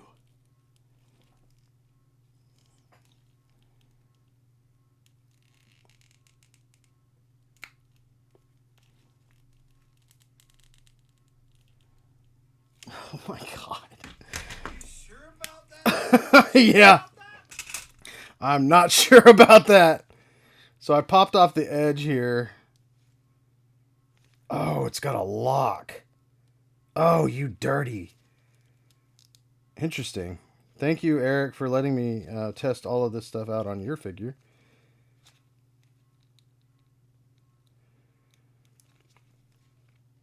We might just have to disassemble more of this.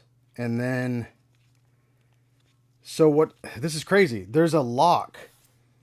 There's like a locking mechanism on here.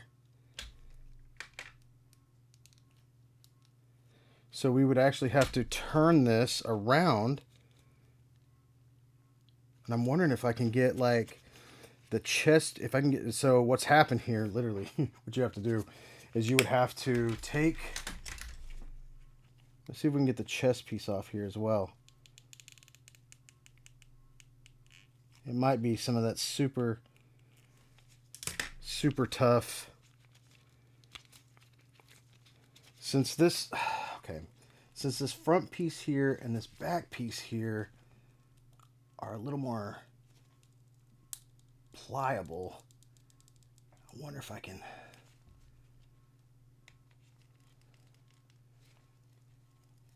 bend. I wonder if I can get this out. Hang on. Let's test just see how strong this stuff is.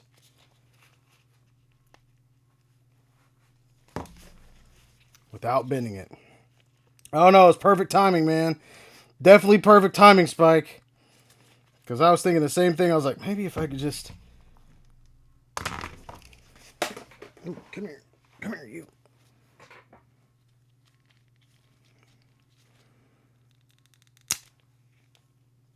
Oh no. I got it out. Sorry, Eric. Didn't mean to scare you. He was like, what does that sound? So what we did was we popped off the front here. Okay. So this little piece here. There. Is that the front? Yeah. Okay.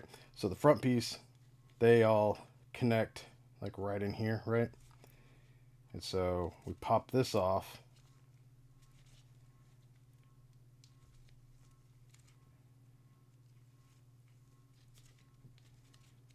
right? This is where our broken piece is. There is a key in here.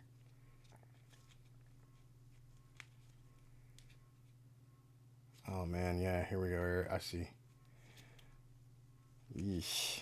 This whole piece right here is actually snapped, dude. Dang. Oh boy. Oh golly. We've got ourselves a hell of a repair on our hands here. There is a key in this somewhere. Oh, maybe it's here? Straight? Hang on. Hang on. There it goes. So yeah, look at this. There's a, let's see if we can show it to you. In here, if you look right, this spot right there, there's a little notch, right? Okay? There's like...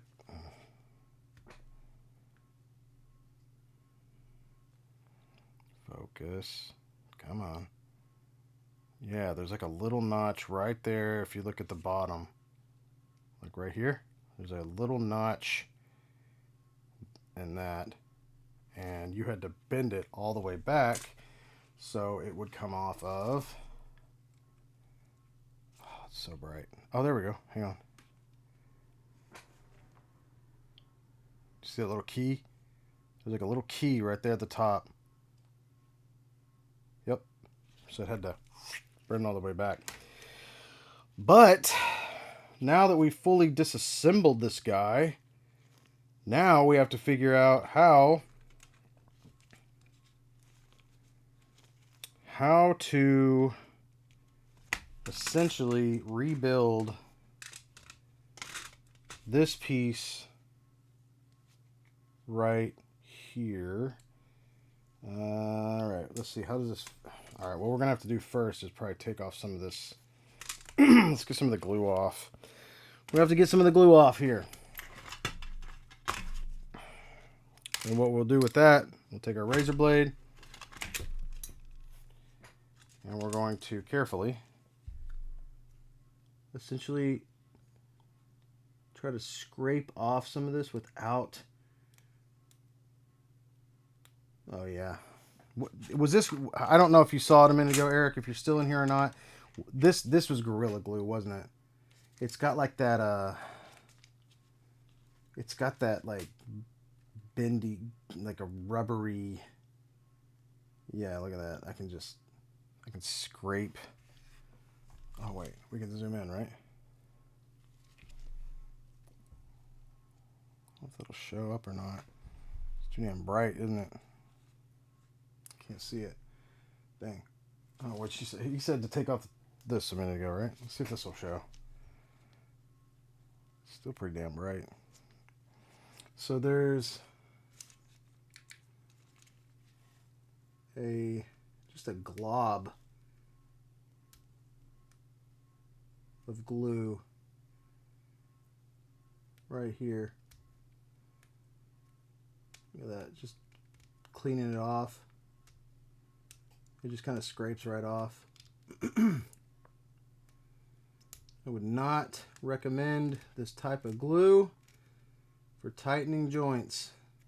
As you can see, it's like it's almost like it has like a weird chemical reaction, and I can't tell if this is just because it's like, I don't know, shoddy plastic or what, but it's like it's made the plastic super brittle. I mean, I was just able to like pull on this guy right here and bend this out no problem, and yet where the glue is, it made it like, I don't know, it's like not chalk, but it's just super brittle. Yeah, it's like it hardened it and then it made it brittle. Yeah, look how they massacred my boy. Look how they massacred my boy. Mark Spector. Do this done to me on the day of my daughter's wedding. Let's see if we can get this little bit of Yeah, there we go.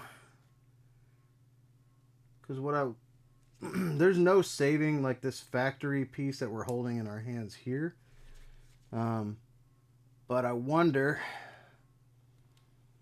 if we can't make something that reattaches that's going to give it the same tension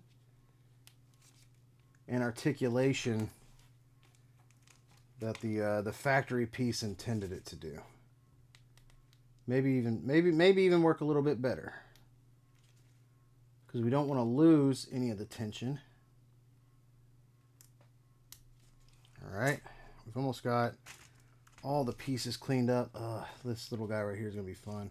This is the kind of piece that like you like to slip and stab yourself on. Oh wait, maybe this will go. Maybe this might go better. This might go a little better than we want or expect. There we go.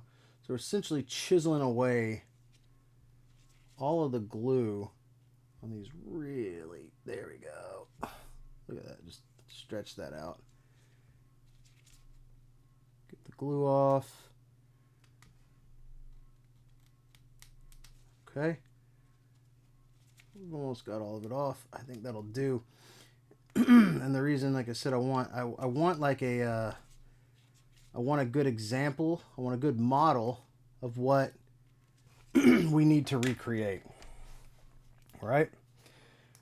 And so the way we do that is we take these pieces that we just cleaned off, right?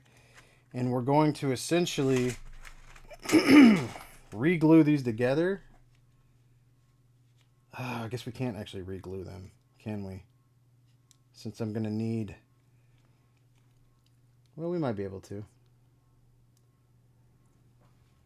We might be able to glue these on just for right now, just for temporary use. And then we'll need to break them off. And what I think I can do here is we'll shave off this piece here. And we've got a little bit of real estate right in here, right? We've got this. So we've got this piece right in here. And originally it needs to, it's kind of at an angle. So that's what throws it off this whole process a little bit. But what we can do is make a piece of plastic that's simply this length with a piece that maybe goes a little longer. So like a piece that goes inside here. So we can drill like a hole, put that piece in and glue it in. And then essentially we've got our, I don't know, our peg slot back to where we needed it to be. Let's see if we can't glue these two pieces together at least. That way I can, what I can do is I can at least put this on there temporarily just to take a look at it and see, oh, okay, these are, this is what we're looking for. This is at least the right diameter. It's going to have the right, it's even got like there's like a little slot in it too. Sheesh. All right. Oh.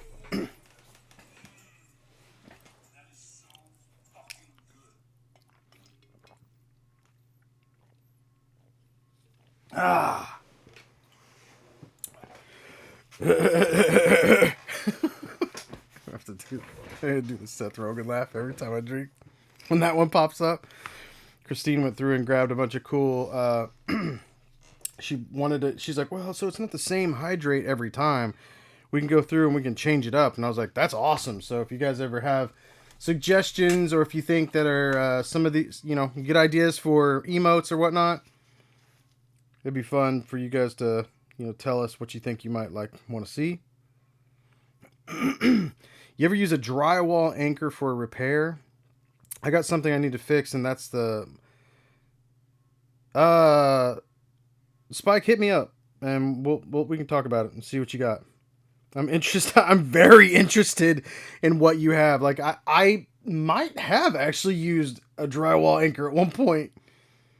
I feel like it did. Is that the one that goes in pops open? Because I feel like, well, okay, actually, I used that to make a fake smoke grenade prop once, but I might have used it for something else. Yeah, you hit me up, man. We can figure it out. Hit me up on the Facebook Messenger, and we can kick around some ideas. I'm very interested to see what you have that you thought necessitated a drywall anchor. Because that sounds awesome. Oh, come on. It is the worst working with little tiny pieces and super glue. This is also why you wear gloves, because you're going to get caught up in it. And then there you go. It sticks to the, yep, sticks to the gloves. Sticks to the gloves. Stuck to the gloves. It was almost, if it would have just been perfect that first round, that'd have been great. All right. This is why we keep wire pliers around. I actually had 2 sets of them here with me.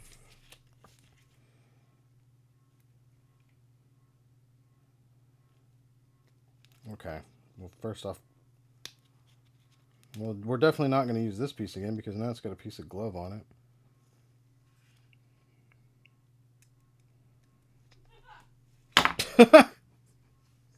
Heard that. Damn it. I should have done this the other way around. It's really hard trying to do this with like only 2 human hands. It's so stupid to only have this many hands. Oh my god. You can hear it like damn it. Again, this is just for reference, luckily. But trust me, this has happened to me before with actual pieces, and I'm just like, well, this is a absolute nightmare. Alright, let's use these smaller guys here to, which we should have done in the first place, to attach this insanely tiny piece.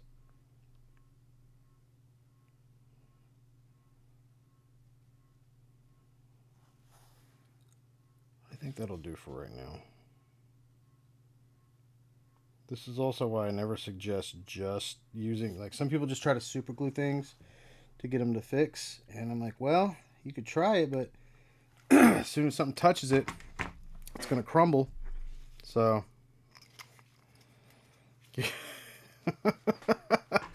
I doubt I will say that, man. I've tried all sorts of crazy things before, and you know, sometimes it's some of those are fun. Some of those crazy ideas work. Or maybe there's a better tool out there that's, you know, going to do what you're, you know, essentially wanting that to do. And that'll be awesome. We'll figure it out. All right, let's see. Let's take a look here. So now we've got these 2 pieces, 2 tiny, tiny, tiny pieces. So these are glued together now. You can see there's what I've left behind.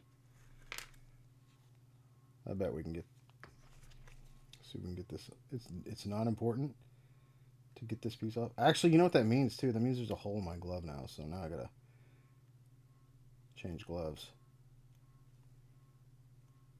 I've been exposed.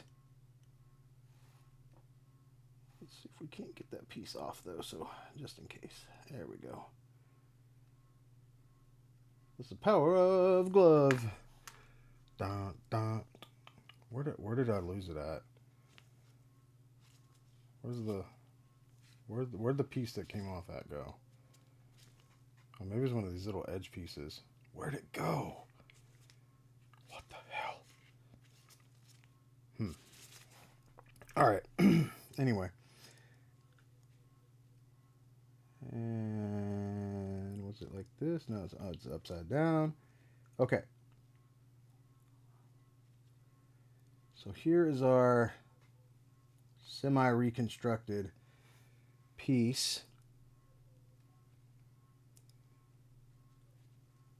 Yeah, and you could see this is where we run into that kind of like the the funny business is that it's at, oh shit, you can't see any of that.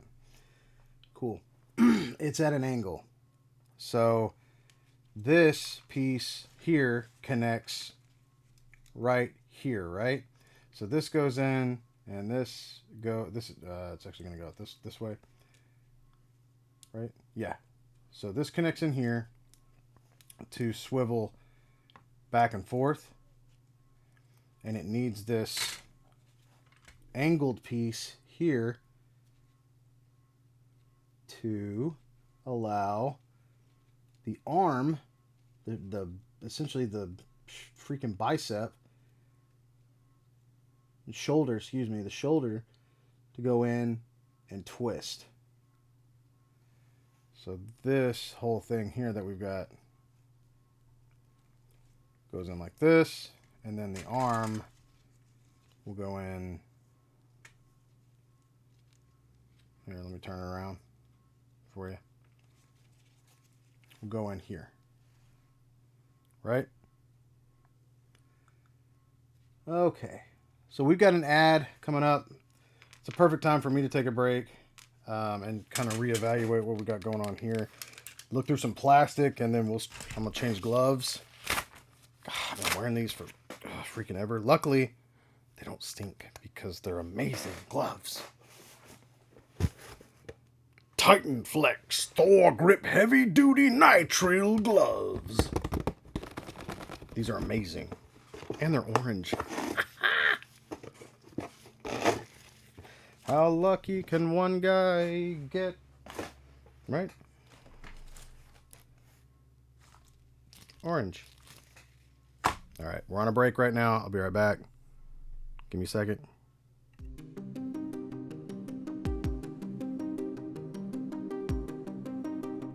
Hey, thanks for the sub, Panda. You're freaking awesome. Appreciate that. Alright, be right back.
Okay.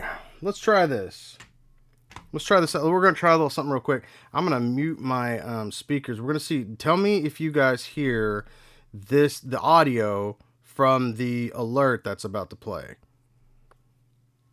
Whenever you're ready.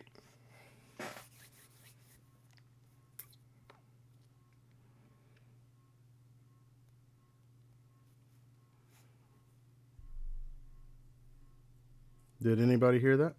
No. Oh, okay. Well, hang tight. Let's see what we got here.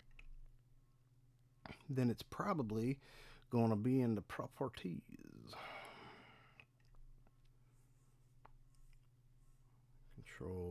Control audio via OBS.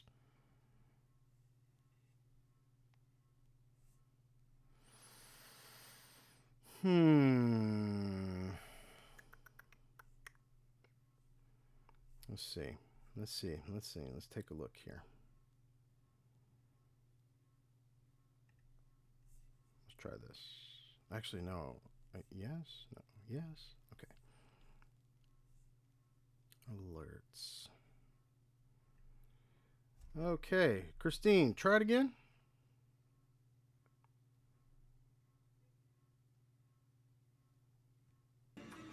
You sure about that?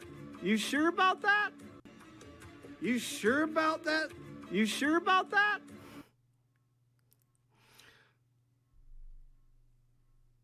Did that work? Hey, cool.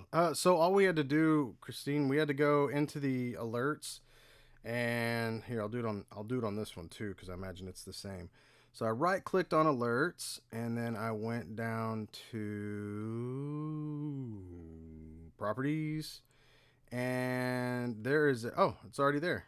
It says control audio via OBS, and we click that, and then we get a nice alert audio option here. Don't let your repeated and crushing defeats get you down, old chum. We gotta get rid of that black screen. Why does it go black screen? Dang.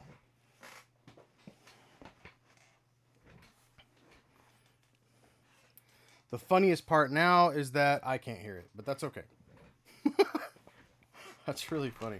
I actually turned up my we can actually completely fix the Venom. Hey, let me see if there's a... Hang on just a second. Let me check this real quick.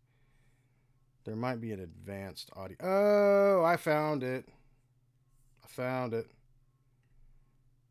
Don't let your repeated and crushing defeats get you down, old chum. All right, hang tight. Hang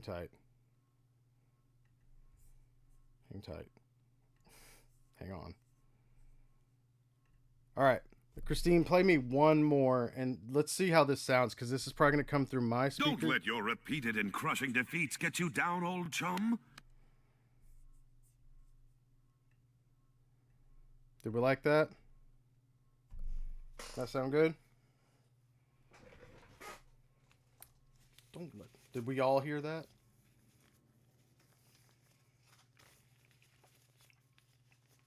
Oh, did you?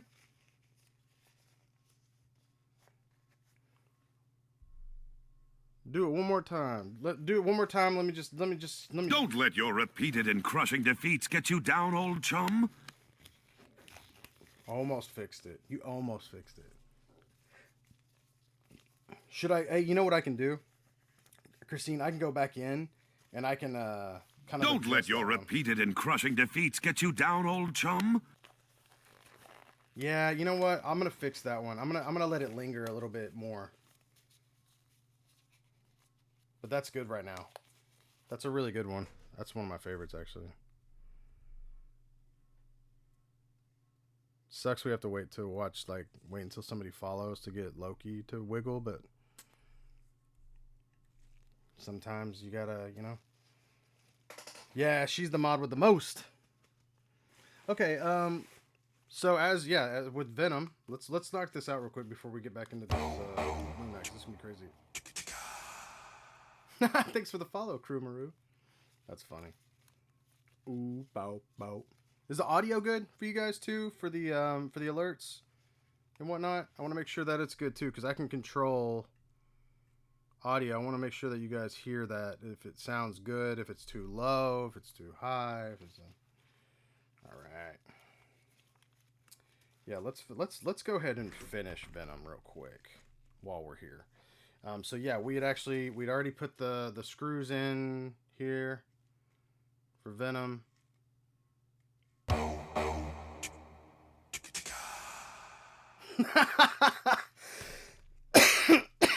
I love it so freaking much. Okay. We're about to turn on the heat gun real quick so we can pop this arm back on. Had to unfollow to see that again. Dang, man. It was worth it. Thanks. Bow, bow.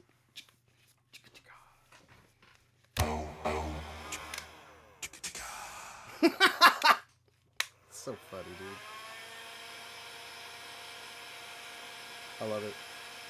I love it. Alright. We're going to heat up this arm. And then what should happen is it should just pop right on. Bow, bow. So yeah, that was a little collaborative effort between Christine and I working on the Loki one. I had made an 8-bit version of him. And then Christine took him and animated him. And then I was like, oh man, we got to use this song. It'd be so funny. All right, let's see what we got here. I guess I could have went full screen with this. Okay, let's see.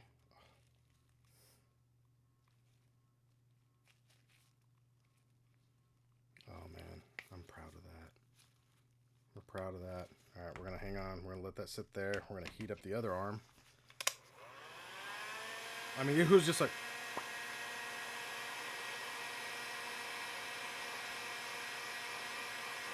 Just heat this up a little bit.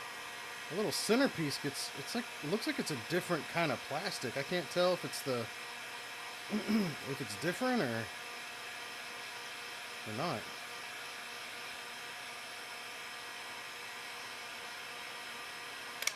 All right, so now we heated this up. We take this and we do this. Should go on here from the edge. Give it a little pop.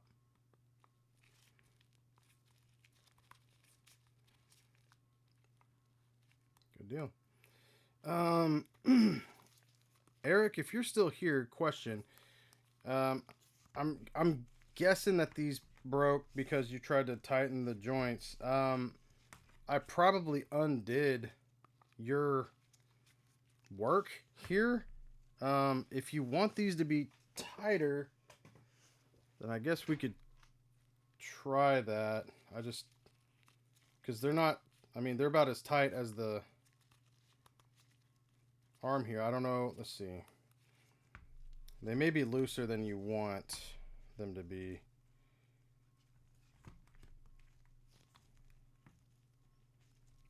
I just don't want to I don't want the super glue to catch. Because I mean, right now we're.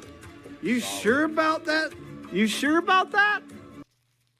Yeah, you sure? You sure you want to tighten these up? Because I could do it. It's just. Oof.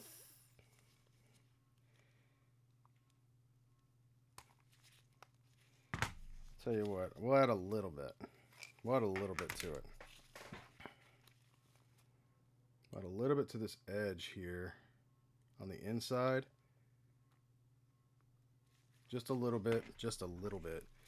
And then what will happen here is when we, instead of it attaching to the top part,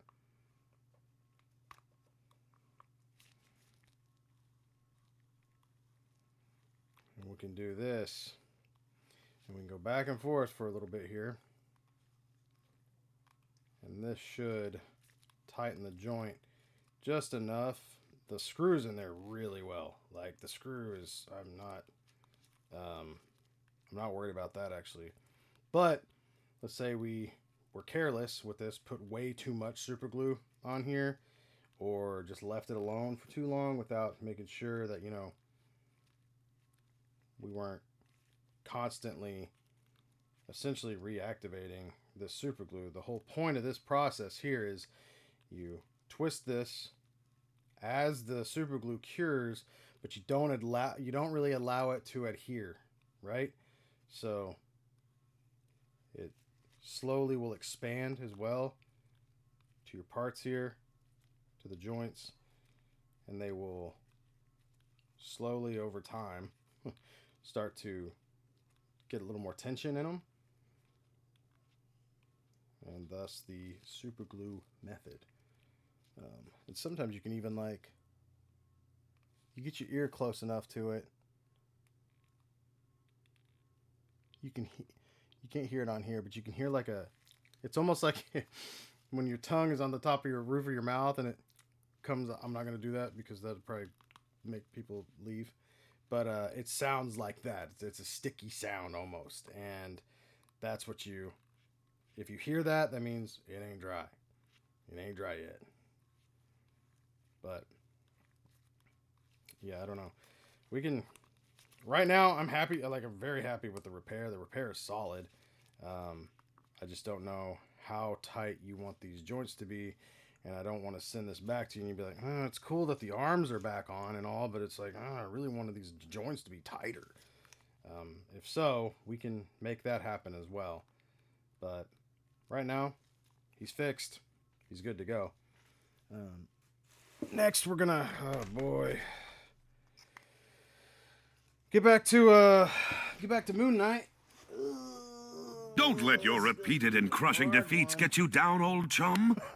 It's my favorite. I love it.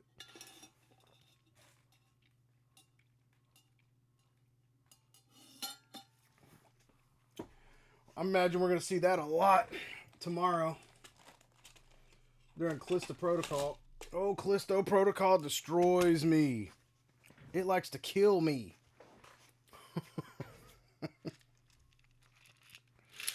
Oh yeah, Clayton.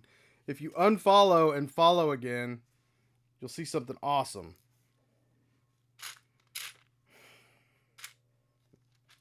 You're like, what? You want me to unfollow you?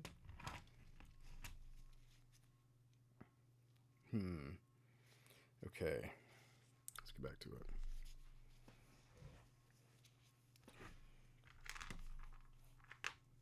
Also got...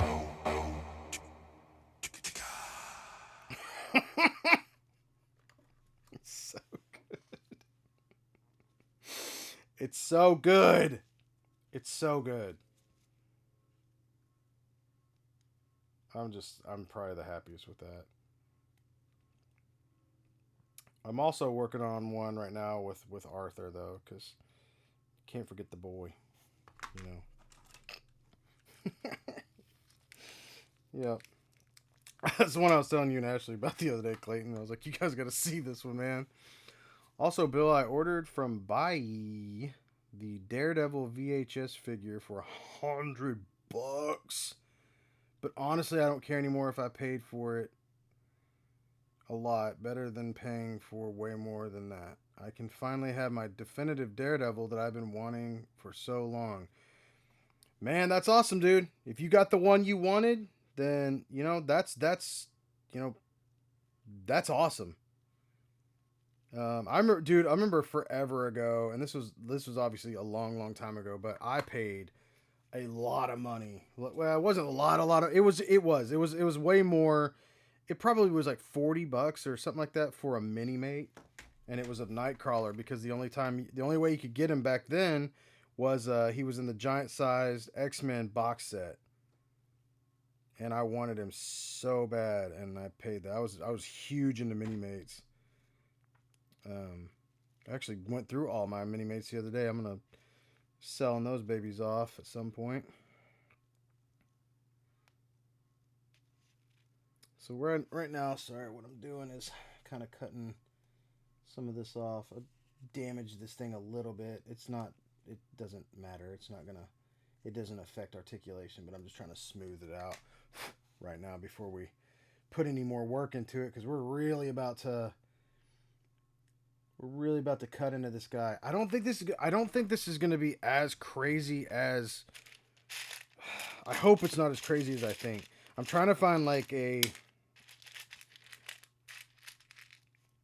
I'm trying to find like a similar colored plastic, but I don't know if I'll need that. Let's see, how does this look? I'm trying to see what this looks like.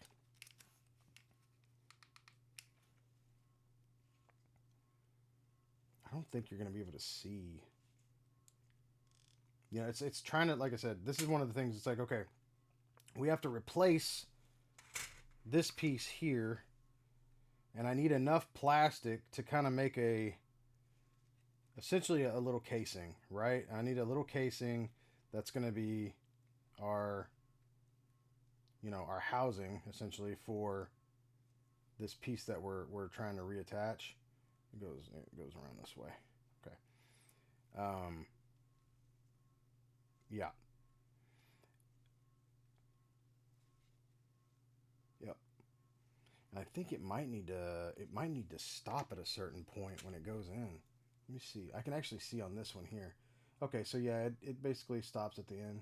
So we don't have to really worry about that. And it might need even like a little bit of a cup on the end here, which that's not too bad. We can do that with a Dremel. Sorry, I'm just trying to evaluate the situation here. Yeah, okay, it does. It needs a cup. It needs like a cup kind of bowl on the top of it. So this piece here, this Revo joint, can sit flush. Not only sit flush, but also turn without it bumping up or whatnot.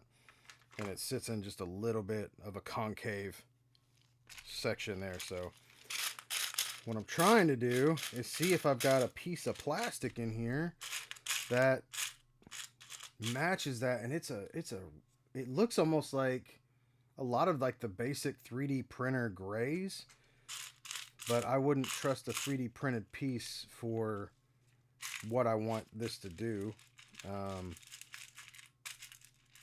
Let's see. I found this piece of white plastic here, and I bet you this stuff would work. I'd be willing to bet that this stuff would work. And I don't think you're really going to see it on the inside as well. Because we've got, not only do we have this chest piece that goes on here. Just trying to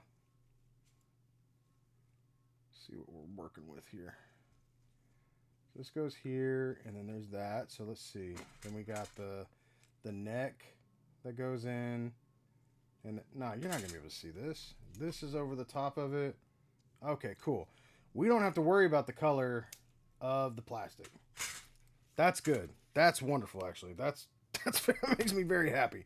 So what I think we can do is we can just shape. We might be able to shape this piece out. And what we want to do is we're going to shape it out to essentially just be this little tube here. Make sure that it's this, we got to at least make sure it's the same. Like we're going to need the circumference around here. Oh man. This brings me back to like an idea. I remember I'd done this a long time ago, but my friend Clayton, actually Figure Father, he's in here right now. He reminded me of it. You can use, sometimes you can use Lego pieces for stuff like this. I don't know if I've got any Lego pieces nearby. Sometimes I keep some of the scrap pieces just in case. You never know what you're gonna come across. I wish I had something that I could just kind of mod slightly. That's already been utilized as essentially a peg hole. Because this right here, this is gonna be a lot of work. Something like, if it was already, man, this is almost like the right shape and size.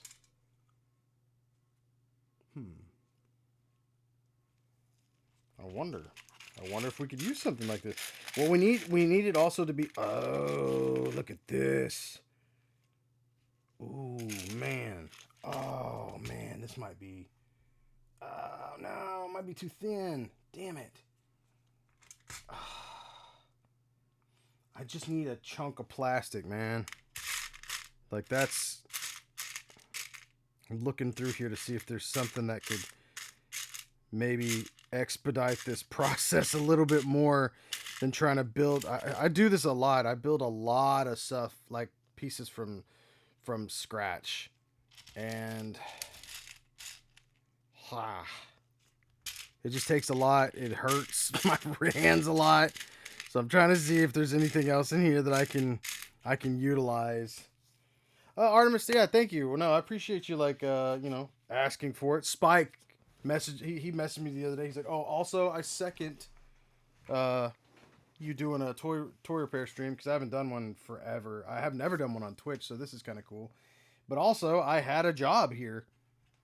I had a job to do. So I was like, oh, cool. And then I told him about it. I was like, Eric, I'm going to be streaming this. And he's like, oh, cool, I'll tune in. So, oh, Artemis, I guess if you weren't here, just in case, so I heated these arms back up, and here we are. Venom's good. Oh, I do not want to sculpt an entire thing. I don't want to have to make one of these pieces by hand, but I might have to. Let's see. So I've got this crazy weird like piece here. It's just something from the inside. It probably was for hips or something, connected hips. And I bet I could take this, because it's hard enough plastic to where I think it'll work well. But also, I think if I take... Yeah, Anthony, repairs take time. Imagine that. Imagine that, man. So yeah, it's got to be... So we need the length. Okay. So we got to be smart about this. We have to have a piece that goes straight down. It's got to go straight down, and then there's got to be an angled cavity essentially on it. So crack open that Agent Venom I gave you. No, I'd rather not. I don't want to use an existing piece. I'd rather build this one. It's more fun to build. I'm just trying to figure out like the angle. That's the weirdest part. This is such an interesting thing, because it's like, here's where the peg's going in, but it's also got to be a piece that's straight. So it's a straight piece and then an angle. So this might not actually be... This would work for... Because we need a straight piece, just a little straight piece that's going to go down here after we shave this part out, because it's got to connect to this. And what I want to do is I'll drill like a hole essentially down here, and then this will have like essentially that peg piece attached, so we can click this in essentially. Yeah, I don't think this piece will work. And we want it to be as close to like one solid piece as we can have. Let's see if we've got anything over here in the bins.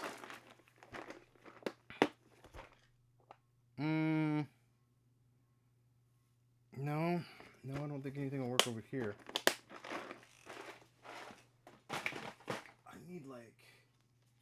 I need essentially just a deal of scrap plastic, which I usually have on hand, but this one's a bit different. Oh, this almost matches. There's like this right here, this piece here might work. So what we have here is just like a larger neck ball peg. So this would clip in and swivel. So we could utilize this part here. We could Dremel this into our tab. And then from there, we could Dremel around this to make our socket. Oh man, this might work. This is gonna be one for the books, as my old buddy Samurai Chris used to say. Let's see this. Another one for the books. This is gonna be a hell of a process. I'll be surprised if there's anybody left after this one. This is gonna be insane. This is gonna be a crazy one. Okay. And it's gonna be the crazy part right here is like we'll have to match the angle fairly close, because as you can see, once again, we'll show it to you one more time. Like, let's see if we can get over here. So there's our. So that's it. What are we doing here? So that's it straight. And then here's the angle that's going like. I don't even know how to show that off. We'll zoom out a little bit. Okay. So here we go. Yeah, we're gonna start off with. This is gonna be a time to probably mute your stream. There's gonna be a lot of dremeling going on right now. Yeah, and I think I can use this sanding bit for most of the prep work. Let's give it a shot. Here. All right. Dremel time. We're going to take... Let's actually, hang on. Let's make sure you guys can actually see it. That'd be good, right? That's a good part of the stream. Okay. You can see, because I usually kind of work really close, right? I hunch up, right? And I just like work really, really close. So hopefully this will work a little bit better. Maybe I can zoom in.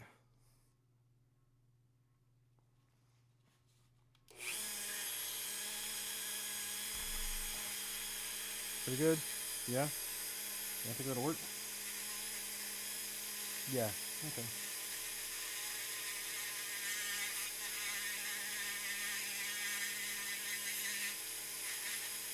I'm going to take off these little edge pieces here.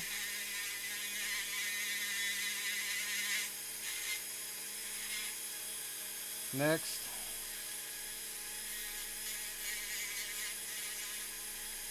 We'll go in with like the... You'll see I kind of come in with the corner of the sanding bit. It cuts really well.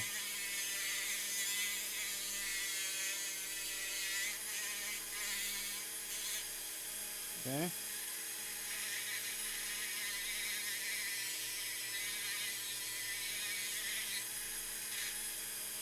I'm going from the other side.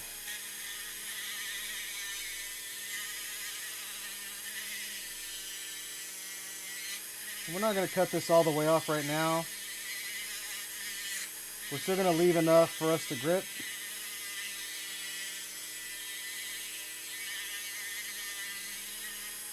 Alright. Okay, and now that we've got some of that done, we're going to take our... Let's see, where's our razor blade? We'll take this, and you'll see there's a bunch of like just junk kind of hanging on the edge here, right? Let's see if we can do that. There's all this junk, plastic. So what we do is we take our razor blade, and we can just kind of cut all that excess off. We don't need it. We don't want it. Let's get that out of here. Okay. Awesome. And this still gives us a nice little grip, which is great. Just to have a little grip. I probably could have shaved off those edges and used a bigger tab, but I like to know kind of what I'm going to have left here. So right now, what we have is just very bare minimum start. This is our kind of our skeleton right now. This will go in here, right? We're going to we'll cut off a lot more of this, obviously. So we'll drill a little hole in there.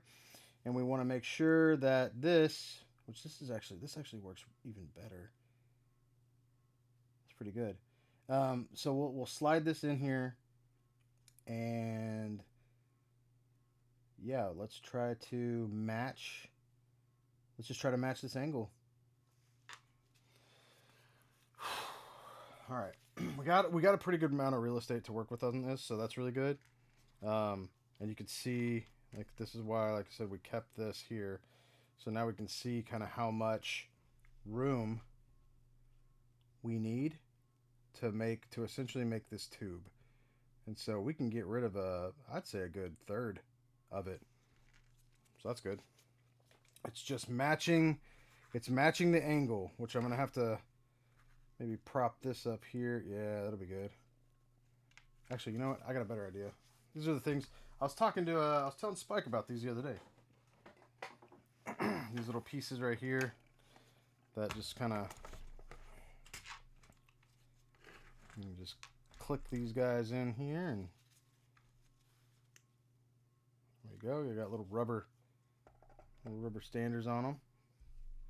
Although I don't know if I want that there. It's a little too tall. If only there was a way to make them shorter. I've got plenty of these. I guess I could just cut one, huh? Just set it right here. That'll probably be fine. Bolt cutters. Away. Let's make sure we don't lose that. There we go. And we could probably use this for something later on. This would be a great pin. Little peg piece. Okay. Let's go ahead. We'll attach this here. That way it's set here, closer to our work area, right? And let's get back to Dremlin. All right. So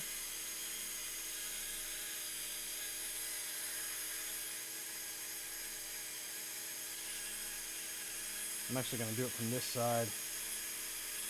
A little easier. Hang on.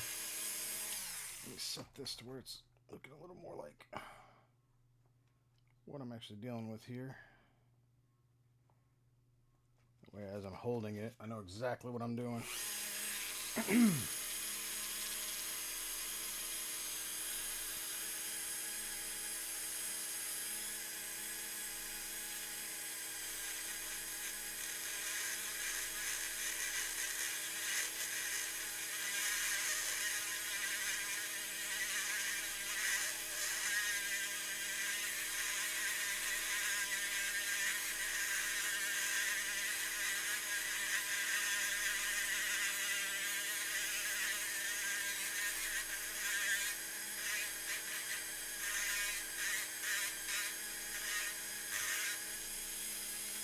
Make a little rounded edge here. Essentially making a little capsule.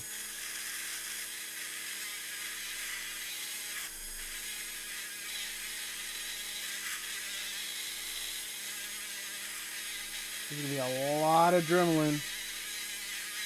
It's a lot of plastic to cut off.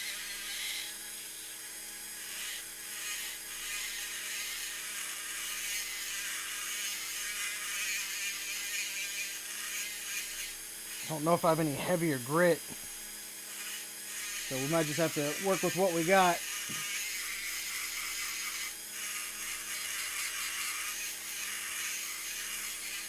And I'm trying to go around nice and evenly, right? So we can keep it kind of rounded all the way to the very end. There's a lot to cut off here. It's a lot.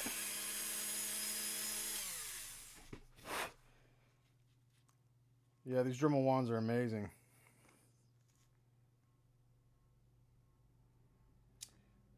We might need to... Alright, here's what we're going to do real quick. We're actually going to go ahead and...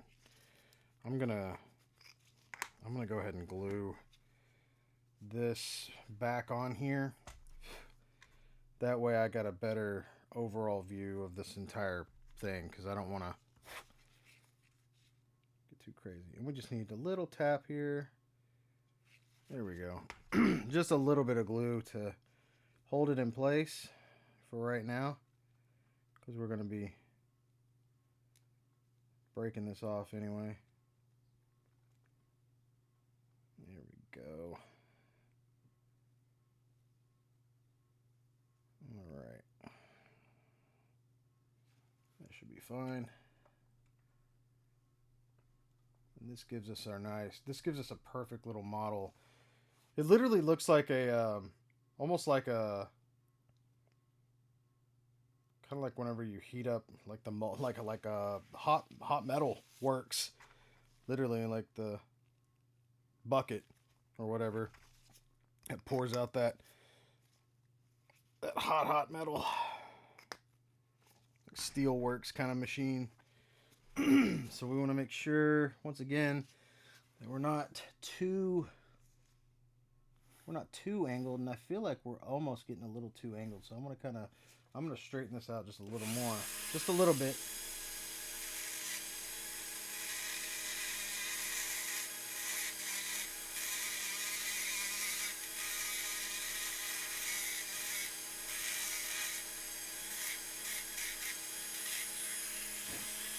And I can already hear 3D sculptors and printers out there screaming at me, be like, I can print that. And that's cool, but I can't. So here we go.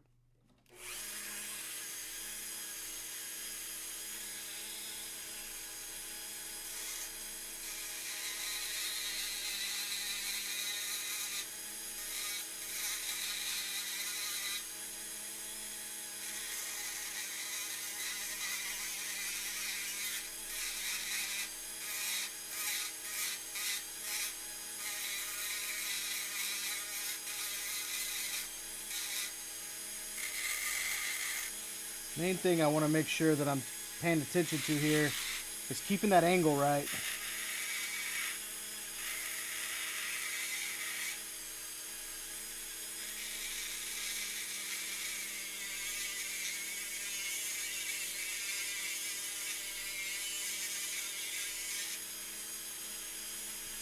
Which, if we leave enough of this on the bottom here, I don't think that's going to be too much of a problem.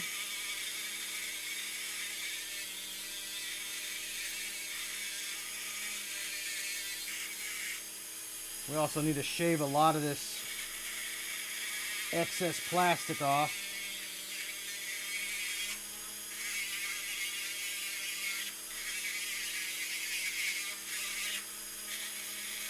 A lot of this excess plastic off. Gotta shave a lot of it. It's crazy.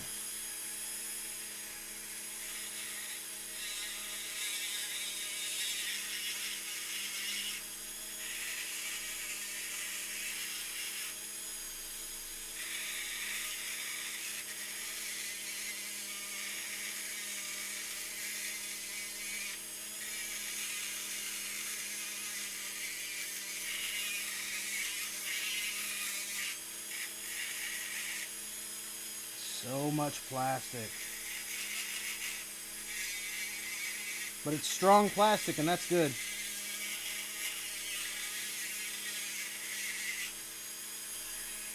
Yep. So what we're going to do right now as well, essentially just the same thing. I'm going to clean up some of it.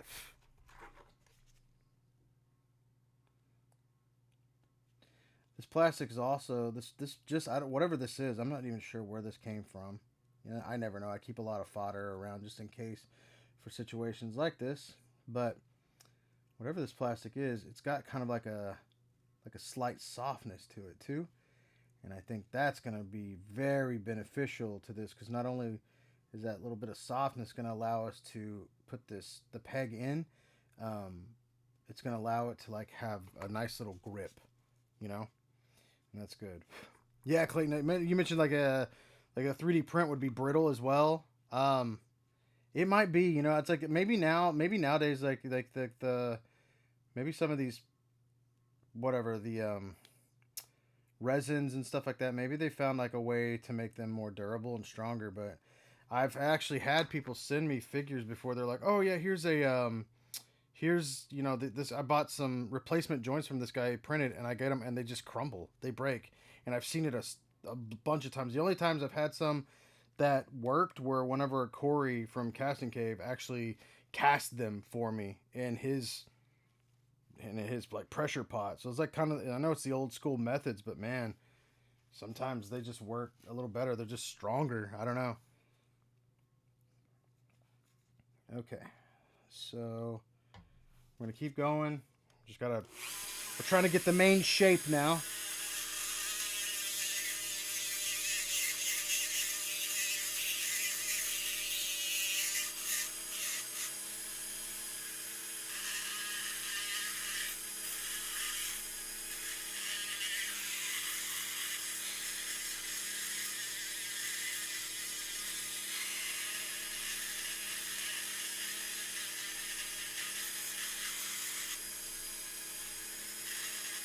It's a lot of plastic to go through here. You don't want to. You never want to rush any of these either.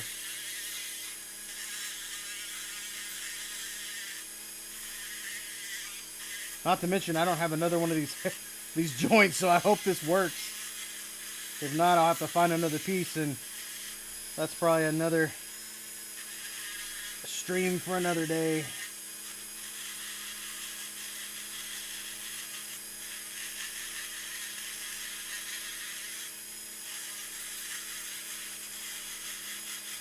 Yeah,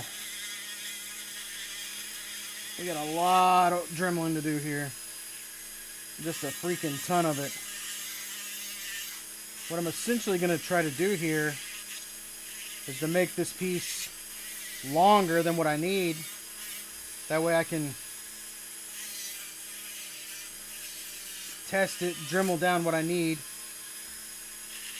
So many times I've dremeled down too much off of it. And then there I am stuck with hours of work and only to restart.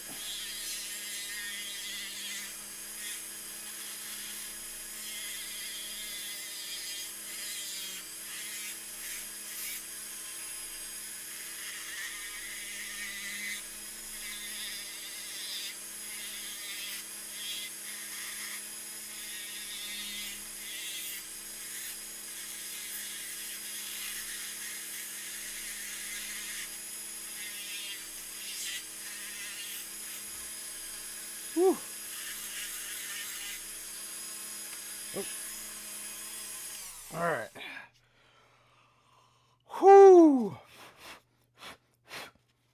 My goodness. Look at this mess. Let's cut a little bit of this off here. Let's get some of this excess plastic out of the way. So far, so good. Let's see, where are we at here?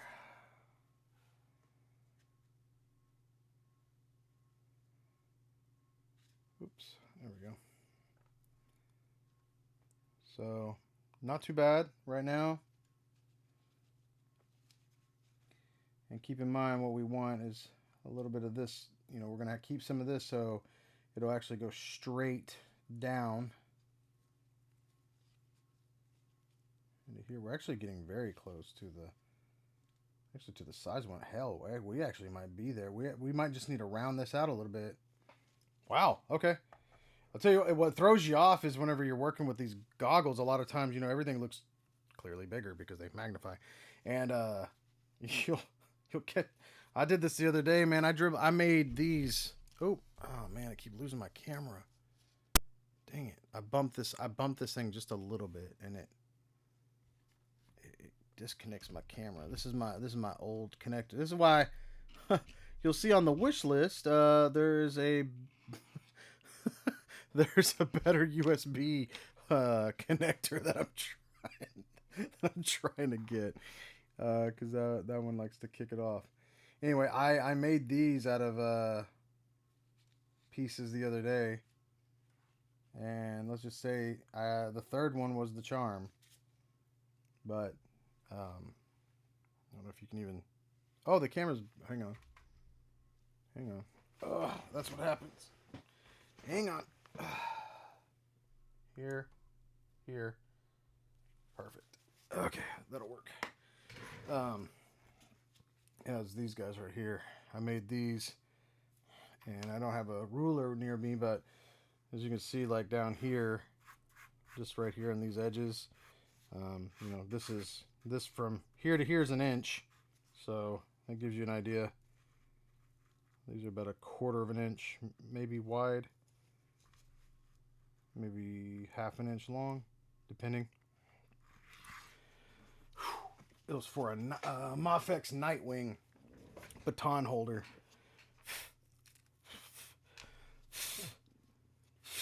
Plastic all over me. All right, let's get back to it. This is looking really good. Let's I'm gonna do a little fine tuning around the edges here.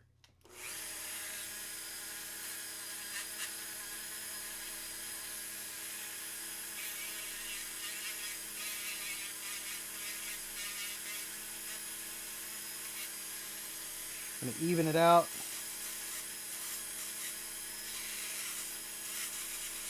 Make sure it's the same. Make sure our diameter's good. You know.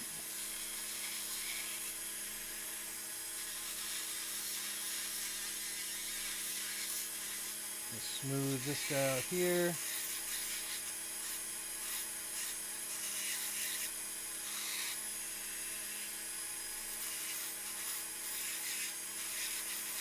A lot of times what you want to do as well, I'm kind of going around this thing like this, but you also want to look at it straight on, because you can see like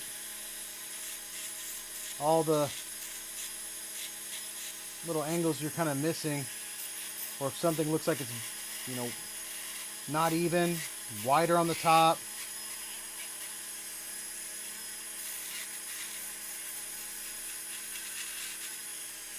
Try to round this guy out right now because it's kind of, I don't know, it's got kind of a little rectangular, cylindrical combo platter happening.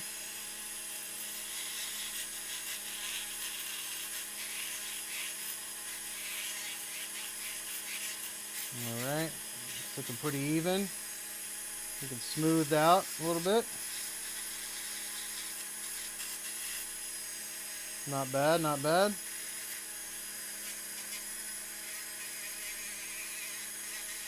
Alright. Let's take another comparison shot. Look, let's see where we're at. Okay. Here's our angle. Let's see. Let's take a look from the full screen. I had my lights on. Goodness. So here's what we're trying to replicate just from, you know, a little bit of this part. And so we have this. Okay. Which will be this angle essentially here. Looking pretty good, really. I'm pretty happy with this. Obviously it needs to be shortened down a little bit, and what we'll do is, since this piece right here is going in, we're gonna angle. I wonder if I could even, let's see. No, this is the right way. Okay, make sure we're on point. I wish I had a little more angle this way, but I think we can make this happen. It feels like I feel like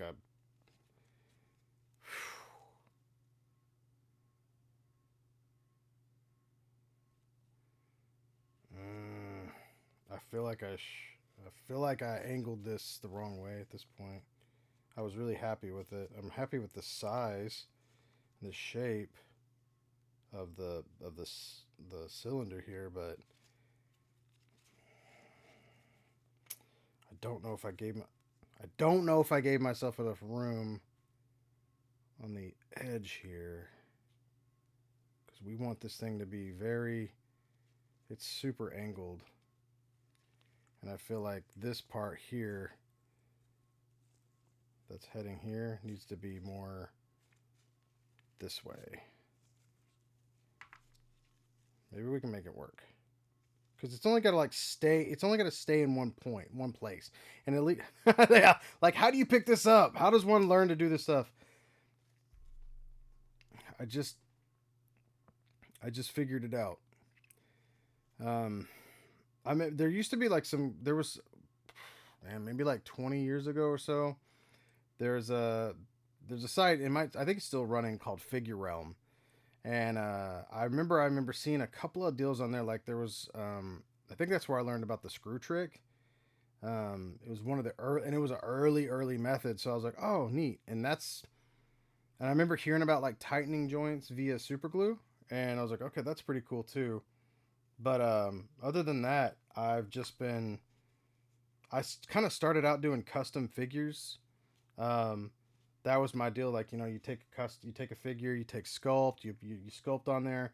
I'm not the best sculptor. I can do hair all right, and I can mesh parts and do clothing okay. I'm just kind of, I found that the thing that I love to do was to take things apart, but also like I was like one of the kids that loved taking things apart, but also I would put them back together. I know a lot of people stopped at the, take it apart phase, but it's like, well, how do you put it? But the thing that was more interested to me was like, oh, that's cool that's how it works.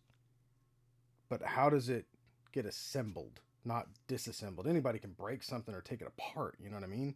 But it's like, how do you do it without doing the minimal amount of damage, which you saw tonight. I mean, or today, like we've, some of the stuff even got a little damage, little traying thing. Yeah, breaking things is fun, but it's way more fun to repair it, because then it can be used. Then it can be reused. It's so good. Like, yeah, I'll break it. Taking the thing apart is super fun. It's super fun. But then putting it back together, it's like okay, now the focus is real. Now it's like, okay, you can crash your car, but can you fix it? You know what I mean? It's crazy. I went to eat dinner and you're still going when I got back. Yeah, I don't even have a clock in here, so it's probably better that I don't have one. But yeah, so I'm trying to... Oh man, I really think I might have messed this. I might have messed this up. I feel like yeah. Kind of sad about this, actually.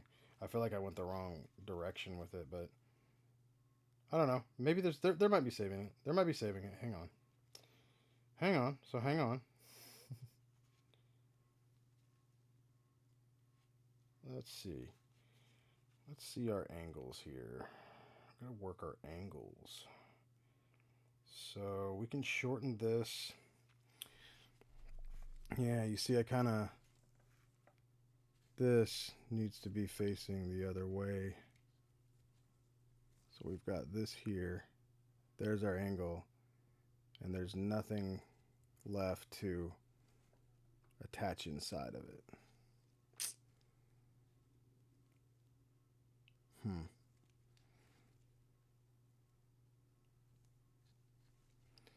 It's crazy how the brain works sometimes. I definitely got the angle right on here, but yeah. I mean, I could probably still make it work, but unfortunately, I think I've completely. I think I just did this. I literally did it the wrong way. I was trying to match the angles. I was focused so much on matching this angle that I wasn't paying attention as well to this little slotted area right here. And that makes me kind of sad. I might still be able to work this, because this part over here actually isn't broken. See, this is what I was talking about when I told you this was it looks almost like one of those vats, that pour. So this part right here actually isn't broken off.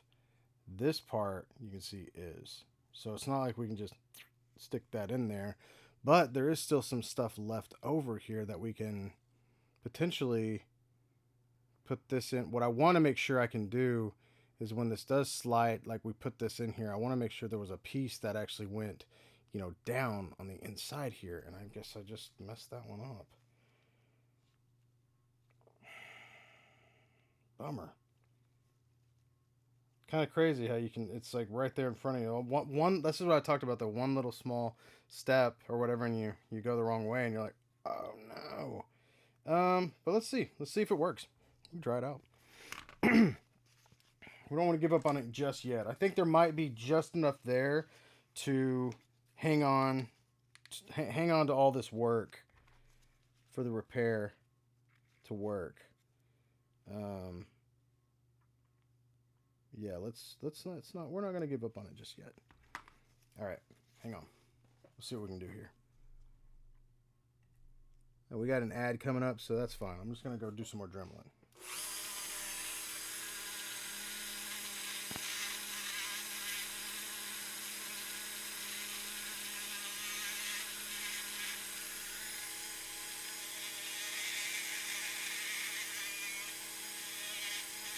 There I go dremeling again. I just love dremeling.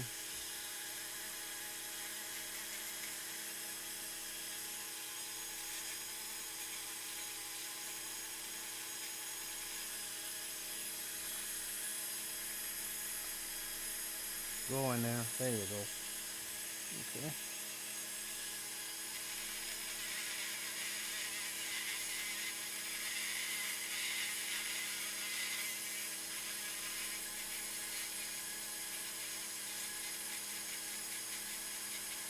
Try to smooth it out here.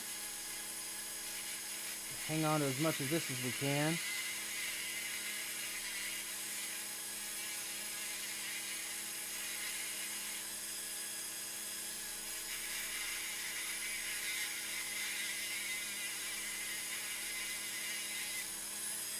Alright. We don't want to cut off too much here at the end as well, because what will happen is, or dremel too much, because what will happen is it gets too warm, it gets hot, and it starts getting a little flimsy on us. So we're going to just use our bolt cutters to cut through some of this here. Cut that bit off. That'll save us some time. And they need to be that long. So we'll cut off a little more. All right. So here's actually the next step I want to try. I want to make sure that we've got the length of our little bucket. I want that to be correct. Let's see what we're working with here. Oh, did I hit the... Oh, my... Yeah, cool. Oh, man. This camera. Dang, it's the USB thing, dude. It's probably telling me you've been doing this too long. There we go. All right. Hey, EKs, how's it going? Okay. Oh my gosh, I cannot get this thing to... There we go. I probably need to... You know what I need to do? You know what?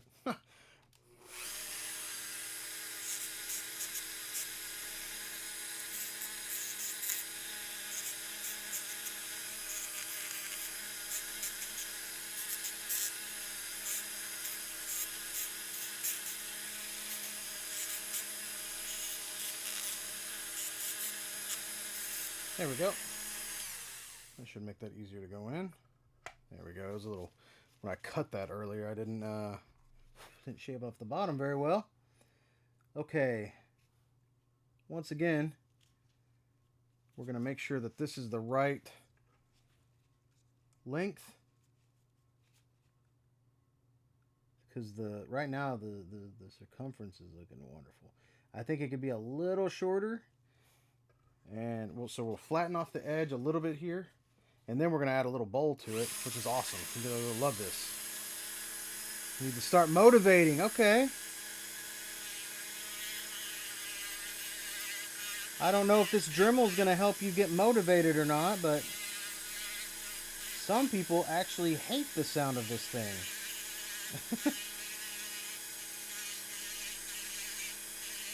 And some people love it. Like myself. Anytime I went to the dentist, I look over, I'm like, oh, you guys got Dremel tools? I bet those are good tools. Got some ASMR. Yeah. It's like, do you love being at the... It's like Bill Murray from, was it Little Shop of Horrors? He loves the dentist. Okay. So we're going to do a little... Just going to use our razor blade real quick to scrape off some of this excess plastic, right? Perfect, perfect. Go around the edges here. Okay. Now next, as I mentioned to you, you can see right here on the top, see it's like a little cup, little bowl right there. And once again, the reason for that was so this ball joint here will be able to go inside and kind of move itself around, right? So the way we do that, we'll probably have to come back to this. We're probably gonna have to come back to our sanding bits here, but what we want to do, okay, put this over here.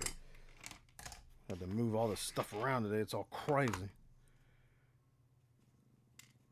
All right, let's move this here. Let's just get rid of some of our stuff that's in the way. Put our eye hooks back. Didn't even have to use the eye hooks today. That's rare. It's rare for me. All right, so what we're gonna do is we're gonna use just a simple, look at this, perfect. Just a burr bit. Just a little burr bit right here. And this is perfect for what we want to do. I'm gonna go ahead and tighten this in. Always tighten your bits in. Always keep your bits tightened in. You don't want your bits flying out, you know. I think we can all relate to that. All right, we're gonna turn down the speed a little bit because we don't want to melt our plastic up. And we're gonna go ahead and just carefully start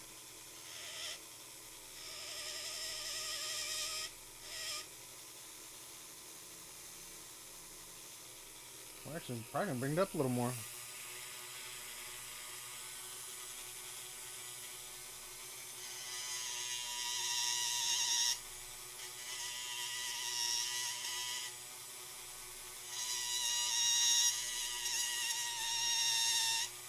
That's an annoying sound. Sorry about that. Can't do anything about it. God, it's super annoying. Let's go a little faster here. No, that's worse.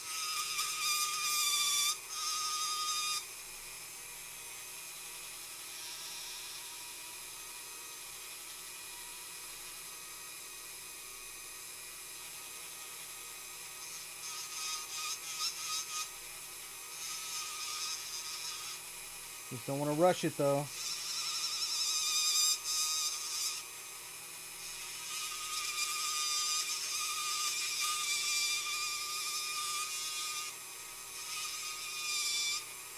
And we're starting to get that cup kind of shape.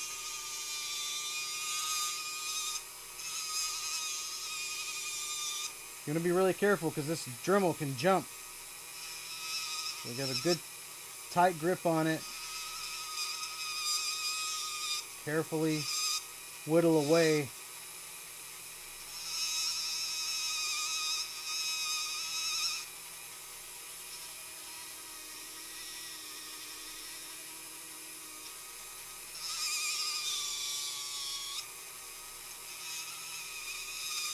We're essentially just kind of slowly pressing down to make this kind of bowl shape, right?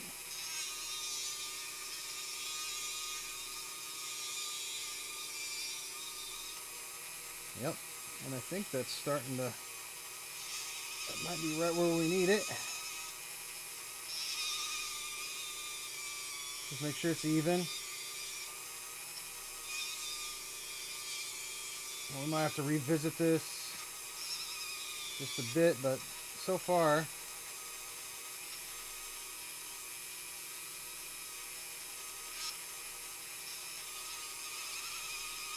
you gotta watch out for those little excess, yep, the excess piece of plastic. The excess piece of plastic, those little pieces that roll up. Still haven't decided if I turn the cam on. What am I missing here? Gotta lurk, go get ready. Still haven't decided if I turn the cam on. Turn it on, I believe in you. Have you not streamed with your cam on? Oh my god, she's about to go. Oh geez, she's about to go live? What time is it? How long have I been at this? It might be time for me to stop. I hate to stop in the middle of a repair, but damn. Sometimes I get in this and I don't know. 5 o'clock? Okay. All right. Well, we usually go. We've gone for 4 hours before. Okay, that's not too bad. Shit, I've been at this for a minute. She goes live at 6 her time, which is, what's her time?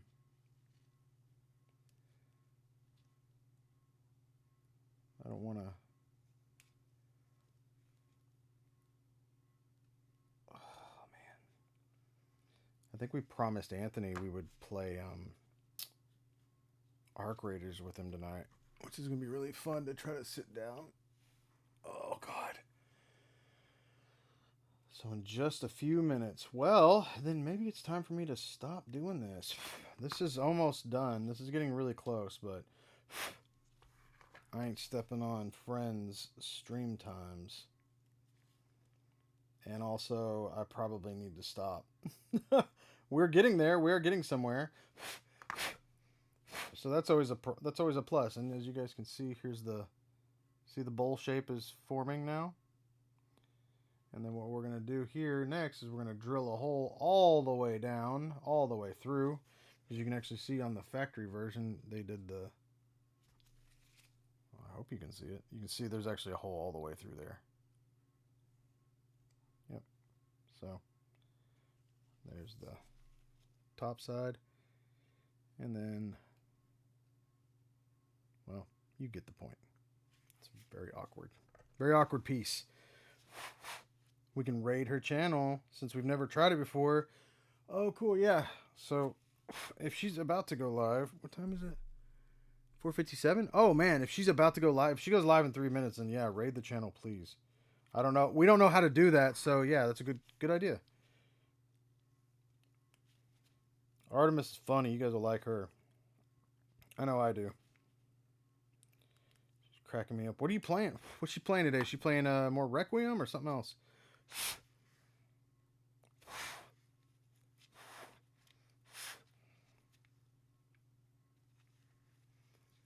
I won't lie, I haven't watched a lot of her streams because I actually want to play Requiem, but I did catch some of it and I was cracking up. It was pretty awesome.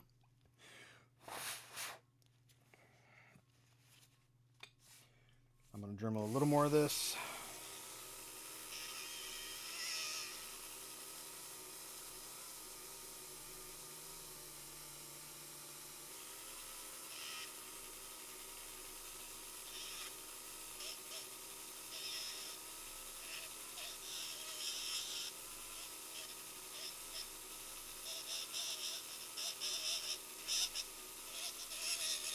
Kind of sounds like Cartman.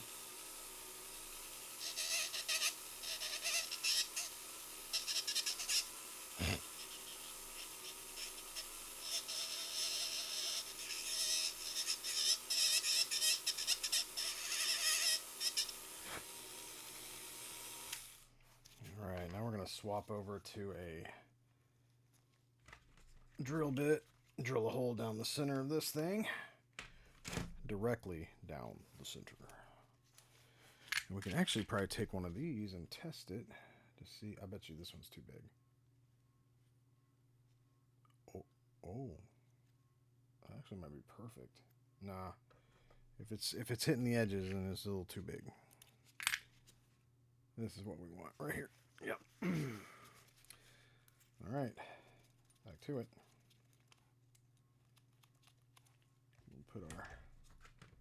drill bit in. And this is the point of no return right here, so you got to be very careful.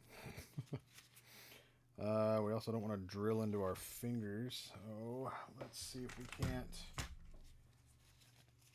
And this is why we left a lot of that plastic still there to grip, like so. And we're going to go a little slower. Alright, that's pretty good.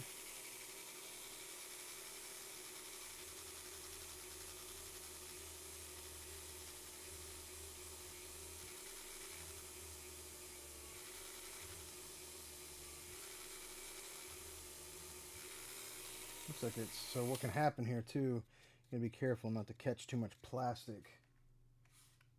It starts building up, it gets really hot, it can melt all of your work really quick. So you want to kind of go in and then go back out.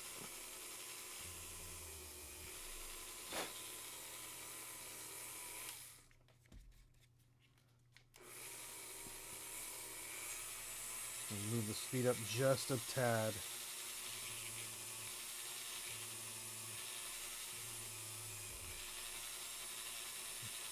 That went in way faster. I wonder if there might have been an air pocket in this. Oh, she's live. She's live. Okay, well, all right then. I'm going to go all the way through this.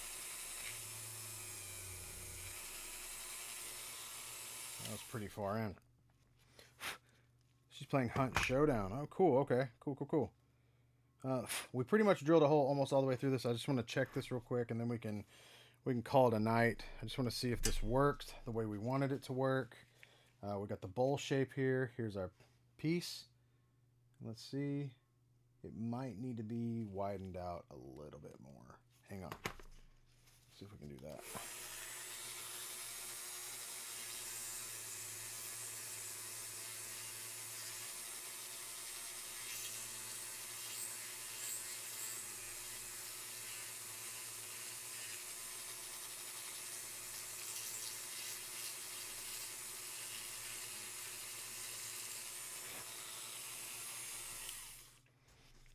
I don't know if we have enough viewers already. Yeah, we might not.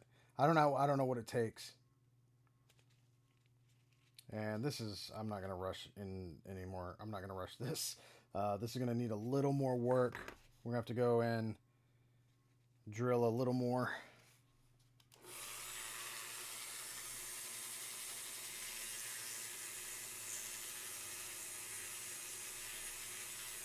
We might need that bigger drill bit. I don't know. You want to make sure that there's also a catch in here so this piece can't get back out.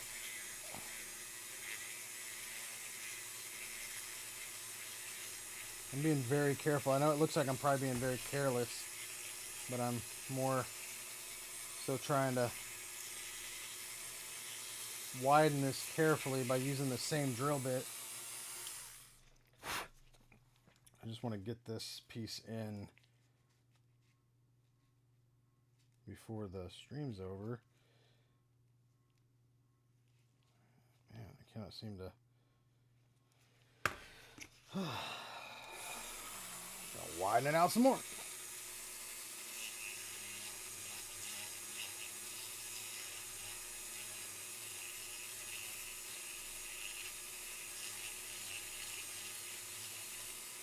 We keep dremeling out some of this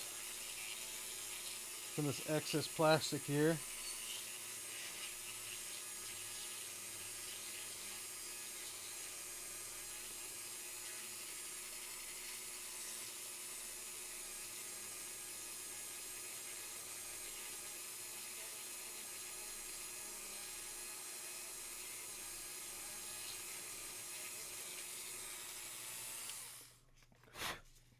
All right.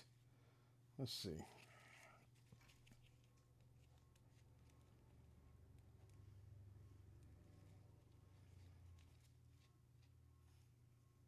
We're definitely getting closer at this point. Let's take off the arm. That'll help. Look at that. We're definitely getting there. I think we just need to widen out a little more.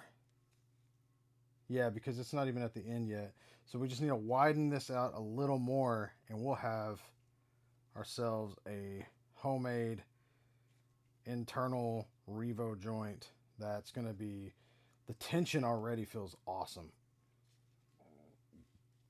Yeah, the tension feels great. We'll call it there. I'm very happy where this is going.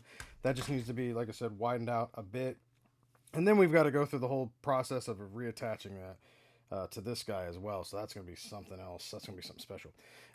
So thank you, everybody, for showing up. I think we're going to try to, if we can, raid a channel. I don't know how many viewers we have currently because I have that turned off. I don't want to see it.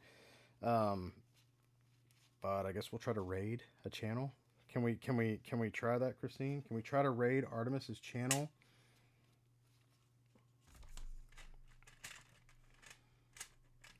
Have to let Eric know. I'm like, almost got it. Almost got it. Covered in plastic too, so fun. Yeah, everybody say hello to Artemis when we do jump in. I've never done this. Oh. Did it work? 8 raiders. We jumped in with 8 raiders? This is awesome. Are we doing it? Is it happening? I don't know what's going on right now. I don't know if we're still streaming. I have no idea what's happening. Are we... What do I do? Do I type? If you type in here, does this work? I have no idea what's going on. Oh, the chat. Oh, we're in.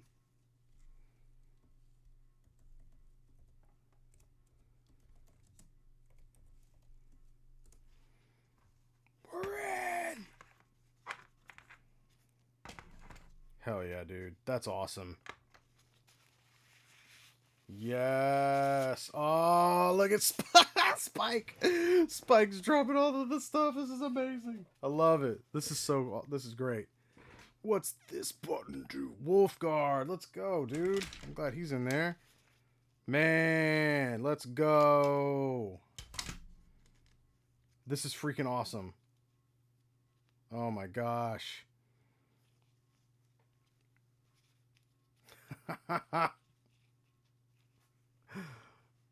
Hey. They were playing Makers and Crafting. That's so funny. We were playing Makers and Crafting. Awesome. Well, okay. I don't know. Like, I guess we can stop streaming now? Yes. All right. We'll see you later. Remember, the impossible just takes a little longer. Take care of each other out there. And go check out Artemis Windrunner's channel.